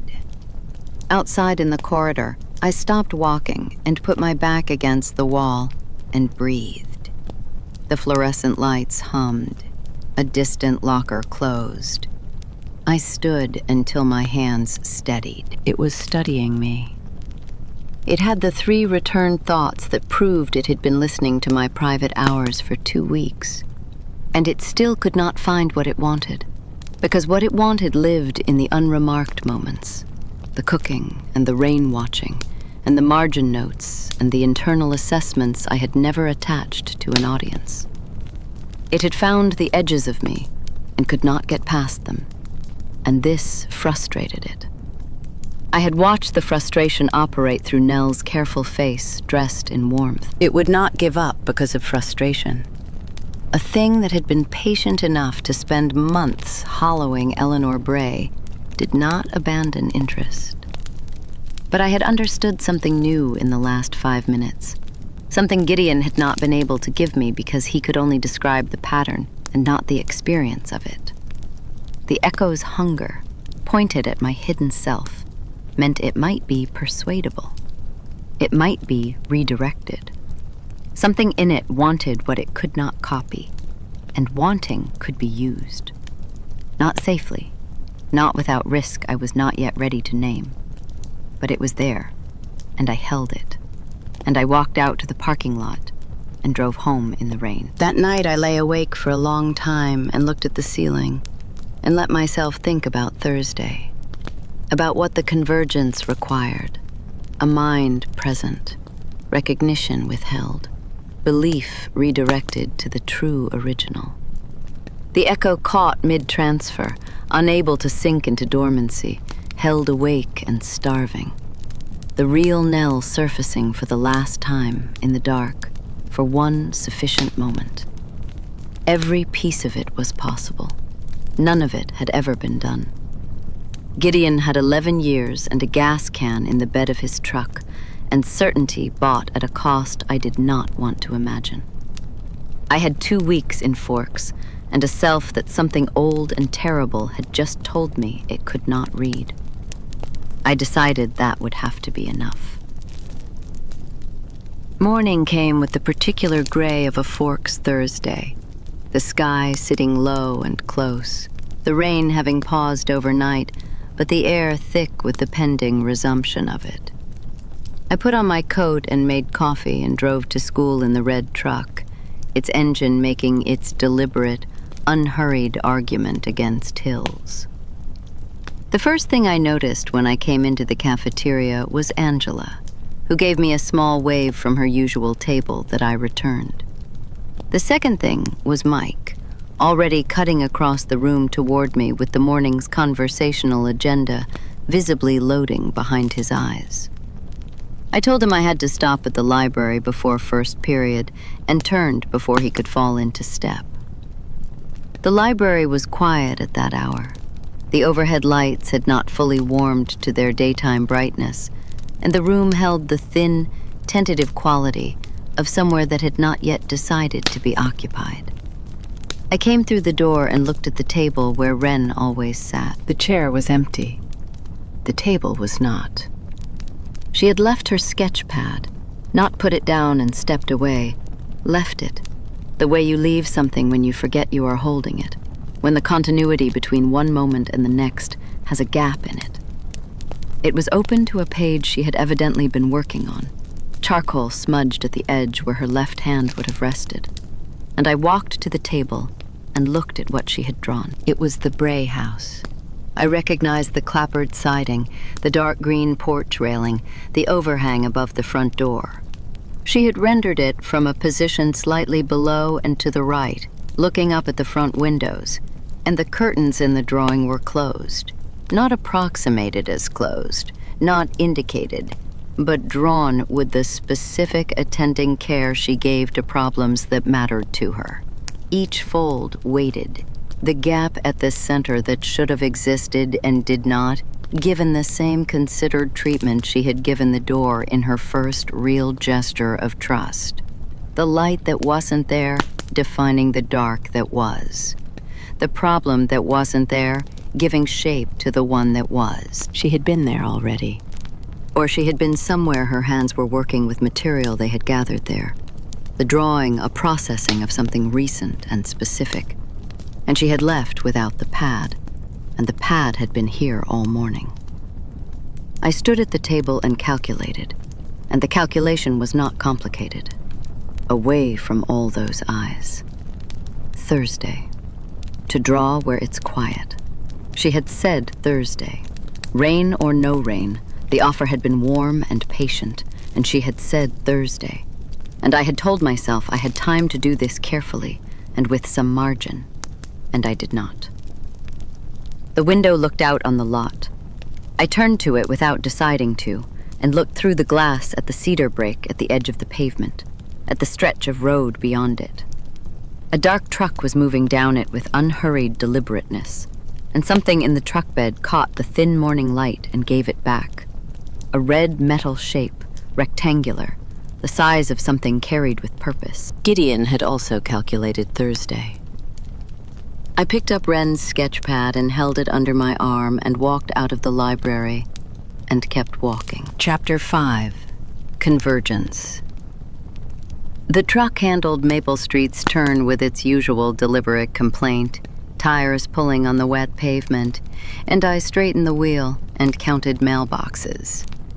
The Bray house was white clapboard with a dark green porch railing and every curtain drawn, and it appeared between two bare maples the way a held breath releases, unavoidably, on its own schedule. Gideon's truck was already at the curb. He was standing in front of it with the gas can on the ground at his side, one hand resting on the cab's mirror, watching the house with the focused and procedural attention of a man running through a checklist in his head. He looked up when he heard my engine. I pulled in behind him and got out before the truck had fully settled. Wren's sketchpad was still under my arm, and I kept it there, partly because I had nowhere to put it, and partly because it gave my hands something to do that was not trembling. "Go back to school," Gideon said. "She's in there." I held his gaze. Transfer is mid-progress. Wren is still conscious, which means the echo is still split. Split means it cannot go dormant. That is the window you said has never aligned. He said nothing. The calculation in his face was one I had come to recognize. Economic, fast, reached before he spoke. "If you burn now, you take Nell and Wren with it," I said.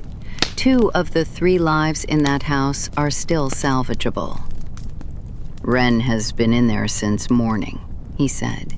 "Wren has been genuinely seen," I said. "You told me what that does to the core. Her core survived, or we would not be having this argument, because you would have smelled smoke an hour ago." He bent and picked up the gas can by its handle, and for a moment I was certain he would simply walk past me to the porch. He stopped.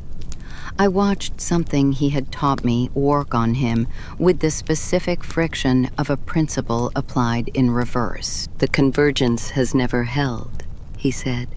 "Present mind, withheld belief, redirected recognition, echo split mid-transfer and unable to dorm. Every element in sequence and none of them flinching. I have watched it collapse at the first move for 11 years. Has the first move ever belonged to someone it could not read?" He looked at me for a long time. Then he set the gas can back down. "I'm not walking away," he said. If it doesn't hold, I go in. I accepted that because I had to, and I crossed the wet yard to the back of the house. The loose hinge gave exactly as it had on Tuesday, and I went through into the kitchen. Dish soap, and something beneath it, close and wrong. The smell of a room breathing the same air too long. The November calendar still on the wall. The bird feeder bracket outside the window still bare. I heard voices at the front of the house. I moved along the hall slowly, keeping my weight even, avoiding the boards I had noted on Tuesday. The pocket door to the front room stood partly open, a seam of gray light at the edge, and I looked through the gap before I touched it. Wren was in the wingback chair near the window. She sat very still with her hands in her lap, and her face tilted slightly upward, and her eyes were open, entirely present in the room. But her gaze had the quality of a lamp left on in an empty house. The light was there, and what usually moved behind it had gone somewhere quiet. Her left hand rested palm up on her knee. The Echo sat across from her in the bentwood rocker, wearing Nell's gray cardigan, Nell's posture, Nell's silver hair in its careful bun, and the face it wore was turned toward Wren with an expression of such attentive tenderness that the sight of it cost me something to hold. Nell had been capable of that expression. The difference, at this distance, required an act of will to locate. I pushed the pocket door open. The Echo's face turned toward me. In the half-second before it composed Nell's welcoming expression, before the performance caught up to the instruction, there was something behind its eyes that had no name in Nell's vocabulary. Old and patient and very hungry. Then Nell's warmth settled across its features like a garment, and it said in Nell's voice, "Bella, dear, I didn't hear you come in." Wren did not turn. Her gaze moved fractionally, registering a shift in the room's acoustics, but she stayed as she was. The lamp, the empty house, the light running without purpose. "Neither did anyone else," I said. I set Wren's sketch pad on the small side table near the door, within Wren's eye line, because I thought the object might matter, and I was not in a position to discount small things. Then I looked directly at the Echo and kept my voice even. "I wanted to see you.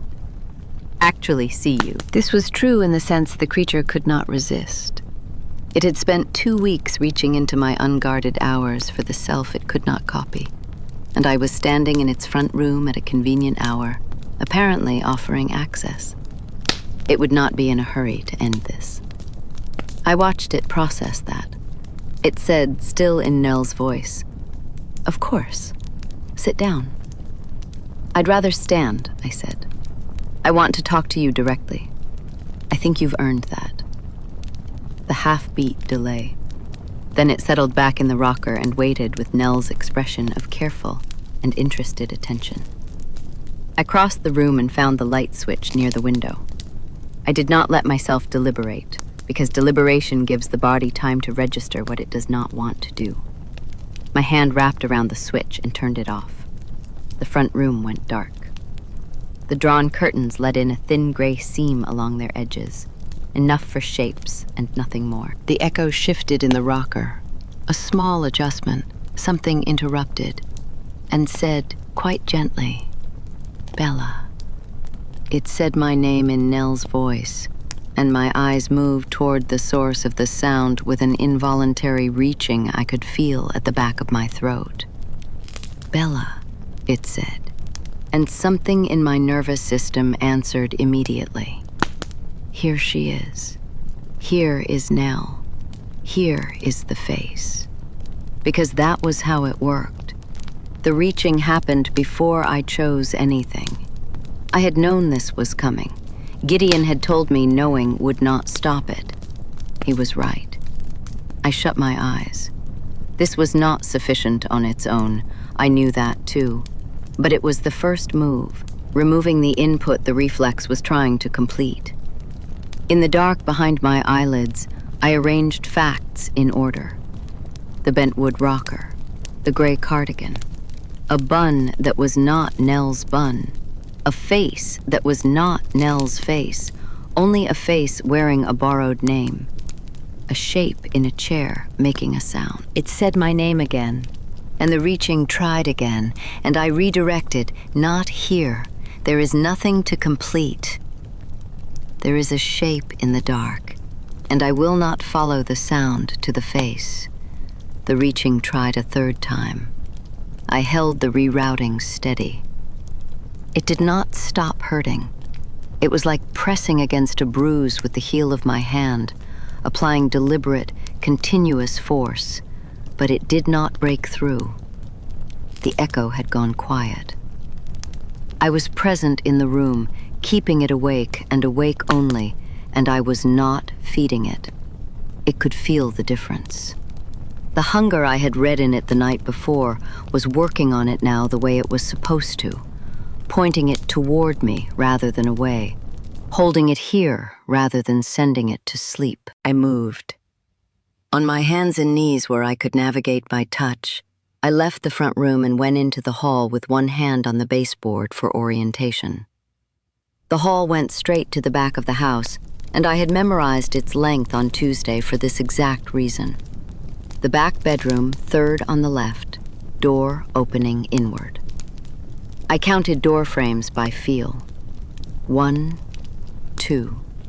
The third door was ajar. I pushed it open with my shoulder and went in on my knees, and I kept my eyes shut for 2 more seconds while I pulled the flashlight from my coat pocket, the small one from the truck's glove box, the one Charlie had put there without comment when he handed me the keys in the way he put things where they needed to be when he could not say why it mattered. And then I pointed it at the floor and opened my eyes and switched it on. The beam caught the worn floorboards. I raised it slowly to the armchair by the far wall. Eleanor Bray was exactly where I had left her on Tuesday. The cream cardigan, the hands folded, the white hair loose around her face. Quieter still, her breathing so shallow now that the rise and fall of her chest had become an implication rather than a fact. The room's air was close and mineral, the air of somewhere that had not moved in weeks. I went to her and knelt beside the chair and put my hand over her folded hands and said her name. Eleanor, I said. And then, because the name she had used all her life was the one that mattered, Nell. Nothing happened for a moment long enough to require effort to hold. Then her hands moved, the finger uncurling, the shift of tension across the knuckles, the same small answer as Tuesday, but followed this time by something further. Her chin lifted fractionally, and her eyelids stirred and opened. Her eyes were gray and clear, and they found the flashlight and then found me. And behind them was something entirely her own. Not the echo's careful composition, not the borrowed warmth that had a half-beat delay, but a mind with its own weather and its own memory, exhausted nearly past returning, present for this moment anyway. She looked at me and I looked at her, and I made sure I was looking at her. Not at what I needed from her, or what I had come to use her for, but at the particular woman in the chair, the one who had kept a bird feeder for years and attended the same book club for 8 of them, and sat with her own silences long before the echo had tried to model itself on them. I saw her. I let myself see her completely, poured everything into the seeing, because close and loving observation was a thing that mattered, a thing that had always mattered, and I believed it. The echo was in the hallway. I heard it stop at the door, heard the pause of something that had followed and encountered a problem. The room held a living mind, and that mind was seeing and believing something real. And the real thing was the original, and the gap between what the echo was wearing and what was being acknowledged in the flashlight's beam had just become a void with nothing to stand on. I did not look up. I kept my eyes on Nell and the beam on Nell, and I sustained the specific attending recognition of one person for another, the kind that does not perform itself because it has no audience in mind. Behind the echo, somewhere in the house, Wren was coming back to herself in degrees. The baton had passed. Her conscious, believing perception was loosening its hold on the worn face, was no longer anchoring it, and there was nothing left to step into. Bella present and withholding, Nell present and the original, both of them in the room, both of them oriented to the same true source, leaving the thing in the hall with no ground and no rest and no recourse at all. I heard a sound that I have tried since to name accurately and cannot. Not dramatic, not large. The sound of a load the material has finally and completely refused. A structure failing not with a crash, but with the quiet and definitive departure of everything that had been straining to hold it. Then it was gone. Not retreated. Gone in the way things go when the form that was holding them is irrevocably removed. A sudden absence of pressure. The room's air shifting into the space where something had been spending itself for months. I exhaled. My hands were on Nell's hands, and Nell was looking at me, and I kept looking back. "Bella," she said. The voice so faint it barely moved the air, but entirely, specifically hers. The original, with its particular texture and the slight catch in it that belonged to her alone. "You came back." "I did," I said. She took a breath that cost her something considerable. Her gray eyes stayed with mine, the focused attention of someone who knows they have a limited amount of time and has decided to use it exactly. "The bird feeder," she said. "You saw that it's empty." "I'll fill it," I said, though we both understood this was not the point. The point was that she had said it, that her mind, in its last clear hour, had gone to the specific and ordinary, and hers. The small, tended life the echo had been wearing without ever understanding how to love. Her hands relaxed beneath mine. Not the weeks-long passivity, but something different. The release of a sustained and exhausting effort. She was looking at me, and I was looking at her, and for this last interval there was nothing between us, except two people in a small room acknowledging one another. She was not nameless. She was not erased. She was Eleanor Bray, and she was known, and she closed her eyes, and the shallow breathing continued for a little while, and then it did not. I stayed beside her until I was certain. When I stood, Gideon was in the doorway. He had come in at some point. I had not noted when, too focused to notice. And he was at the threshold of the small room with the gas can lowered to his side. His face was doing something I had not seen it do before. Not soft in any ordinary sense, not moved in a way that had a name I knew, but cracked. The specific expression of a certainty that has encountered an exception and is in the process of revising its terms. He looked at me. He looked at Nell. He looked at the hall where the echo had been. He set the gas can against the wall and left it there. I went past him into the hall and found Wren in the front room. Not in the wingback chair, but on the floor near it, her back against the chair's leg and her left hand pressing flat against the floorboards, the way you anchor yourself when the world has briefly lost its purchase. Her face when I crouched in front of her was dazed and specific, both things at once. The fog lifting but not yet cleared, the particular Wren face reassembling itself from its constituent parts. She looked at me. She looked at her hand on the floor. She looked at the side table near the door and registered her sketch pad on it, with a confusion that contained something close to relief. The confusion of a person who had lost track of something and found it in the last place they expected it to matter. "Why is my sketch pad here?" she said. "You left it this morning," I said. "At school." Her brow contracted. "I was at school this morning?" "In the library," I said. "You left it on the table and came here." I let a beat pass. What do you remember? She took her time with it, in the way she always took her time with material that mattered. I remember the house, she said finally. The light in the front room. Mrs. Bray saying the light was good here in the afternoons. She stopped. Was it afternoon? Early morning, I said. She looked at the curtained window. That doesn't seem right. Her hand moved on the floor, and then it found the edge of the sketchpad with the automatic certainty of her left hand finding something it trusted, and she pulled it toward her and held it in her lap, without looking at the drawing of the Bray house inside. She just held it. I'm going to tell you something, I said. It's going to be hard to believe. She looked at me with the direct, evaluating gaze of someone who had spent years watching the world for what it actually was, rather than what it presented as. Tell me, she said. So I told her. Not every piece of lore, not every detail, but the essential architecture.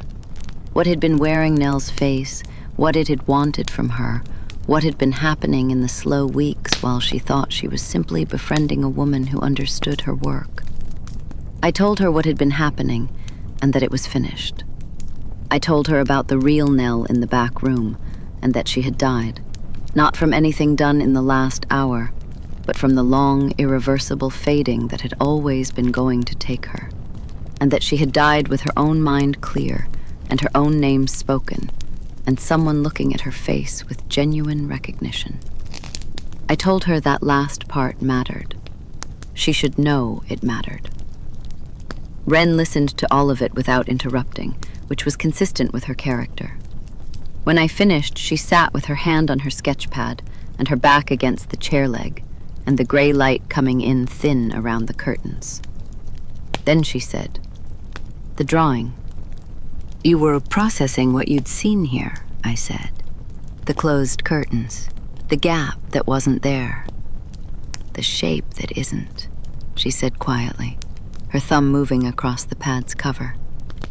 I was trying to tell myself something, and wasn't in a state to read it. She paused. I was coming back. That's what that was, I said. She looked at me steadily for a moment. Then she said, with the Wren formulation that stripped everything to its load-bearing minimum, "You came here alone." There was also a man with a gas can, I said, who had an alternate theory. Something moved in her face that was not quite a laugh, but lived in that vicinity. She nodded once. "Thank you," she said. The word was quiet and cost her something, and was entirely genuine. And this was how Wren Halloran said the things that mattered. Briefly, precisely, without decoration. Outside, a car door closed. I moved to the window and shifted the curtain enough to see. Gideon stood at his truck with his hand on the cab door, and for one moment he looked back at the house with the expression of a man memorizing something he was not sure he would see again. Not grieving, not at peace. Something between the two. A man whose certainties were in the process of reorganizing themselves around an event he had not believed possible. Then he got in, and the truck started, and he drove away slowly, taking nothing with him except the knowledge that the thing was gone, the host had survived, and the convergence had held. He would have to decide what to do with all three. That was his to carry, and I let him take it. I asked Wren if she wanted a ride. She said she would rather walk, that she wanted to be outside for a while. And she turned and walked around the side of the house, and I heard her steps on the wet pavement. And then nothing. I stood alone in the front room of the Bray house and looked at the empty rocker and the drawn curtains, and the particular quality of air that comes when something that has been in a space for a long time has left it. Then I went to find a telephone. The rest of that day took the shape of necessary calls and the careful machinery that is set in motion when an elderly woman is found at home, apparently having declined faster than anyone had realized. I told the version of events that the world could hold, and the world held it, because the world is practiced at holding the versions of things that leave no residue it cannot account for. Charlie came home in the early evening with a careful look on his face, some professional thought turning behind it that he had decided not to voice in my direction. He sat at the kitchen table while I finished the rice, and the silence between us had the quality I had learned to read. He was near the edge of something, and had chosen the other direction. We ate at the table without the television. He finished 2 full servings, which I had come to understand meant the food was good without his having to say so. I did not perform contentment over the meal. I made it and ate it and existed in the kitchen with him, which was different from performance in a way I had spent 3 weeks learning to locate. He cleared his plate to the sink and stood at the counter for a moment, his back to me. "You doing all right?" he said. "Yes," I said. He turned and gave me the brief, direct look of a man checking something he had been uncertain about. Whatever he found, he decided it was sufficient. "Good," he said, and went to find the television guide. I sat at the table after he had gone and looked at the kitchen window with the dark yard beyond it. The rain was returning.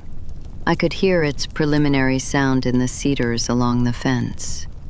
Charlie had turned the volume down 2 notches in the other room, and the pre-game murmur came through, low and steady. I could hear him in his chair. The red truck was in the driveway. The house smelled of dinner and wood and the particular domestic routine of 2 people who were learning how to share square footage without requiring too much from each other. I did not have to perform in order to be here. I was here without performing, and here was sufficient, and I was sufficient for it. The self that cooked and watched rain and wrote in margins and arrived at private formulations that belonged to no audience had always been real. I had spent 3 weeks understanding why it mattered, and the last 3 days proving it. And now I could simply sit with it, this ordinary interior life that something old and hungry had reached for and found it could not touch. It had tried. Below the public surface, it had found edges it could not get past, and past those edges was the self I kept when no one was watching. And that self was mine in the most fundamental sense, not because I had protected it deliberately, but because it had never been the kind of thing that could be taken. I trusted it now. I was ready to carry it forward. The rest of that week had the particular quality of an aftermath. The world returning to its ordinary resolution. The attending focus of emergency replaced by the usual foreground of school and rain, and Charlie's coffee mug left in the wrong cabinet. Wren was back in the library by Wednesday, in her chair, with a new page open. She did not look up when I sat down across from her, which was correct, and I did not speak first, which was also correct. And after 10 minutes, she slid the pad across the table without comment. She had drawn the cedar hedge from behind the Bray house, rendered from the angle we had stood at together in the cold yard. The empty bracket was in the foreground, given careful weight, and she had treated the absence where the feeder should have hung with the same attending consideration she gave to any shape that mattered. The space that wasn't there, giving form to the one that was. It was a very small and precise thing, and it said everything it needed to say. She took it back and kept drawing, and I took out my Austen and read, and neither of us was performing anything. On Monday of the following week, I walked into the cafeteria at lunch and found the room settling through its usual early week uncertainty, the weekend's minor reshufflings still resolving themselves. Mike Newton was cutting toward me from the left with the optimistic trajectory of someone who had been constructing his opening line since Thursday. I nodded at him and turned toward the back of the room to find a seat, and the motion of turning brought a table into my peripheral vision that had been empty every day since I arrived in Forks. It was not empty. 5 people sat at the corner table, and the room arranged itself differently around them in a way I noticed before I could account for it. They occupied space with a kind of resolution, a completeness, that made the rest of the cafeteria seem slightly approximate by contrast. They were each extraordinary in a way I had no ready referent for. Pale in the gray winter light, in a way that the gray winter light should have washed out, but instead made more distinct. And they were still in the particular way of people who are not performing stillness, but simply are it. One of them, a boy with hair the color of bronze left out in weather, looked up. Not at the room, at me. It lasted perhaps 2 seconds, and then his gaze moved away with the smooth indifference of someone who had registered a data point and filed it. And I stood at the end of the cafeteria line with my tray and looked at the corner table where 5 people sat apart and untouched by the rain-gray ordinariness pressing itself against every window in the building. And something moved through me that I had no name for yet. Not the slow, careful recognitions of these past weeks, but something sudden and directional, the first word of a sentence, rather than the last. Jessica materialized at my elbow with the velocity of someone who had been waiting for exactly this moment. "Oh my God, they're back," she said, not quietly. "The Cullens. They do these camping trips, I told you, completely off the grid for weeks. And then they just show up like nothing happened. That one is Edward Cullen, and he has literally never talked to anyone, like no one. I've been here 2 years." She kept talking. I heard her voice and let it run in the background, because across the cafeteria, the bronze-haired boy was doing nothing remarkable. Sitting at a table, looking elsewhere now, eating, entirely disinterested. And yet I had the specific and unexplainable sensation of having stepped from one room into another, the acoustics slightly different, the light arriving from a new angle. The quiet hours were over. I could feel it the way you feel the end of a held breath. Not relief exactly, and not dread exactly, but the recognition of a threshold that has already been crossed, the understanding that you are now on the other side of something, and that the other side is where your life continues. I thought of the red truck, and the rain-soaked weeks, and Wren's sketch pad, and Nell's gray eyes in the flashlight's beam, and Charlie's television turned 2 notches lower. And I thought of the self I had been keeping when no one was watching, ordinary and stubborn and entirely mine. The thing that a creature older than this town had reached for in my unguarded hours, and found it could not hold. I found a seat.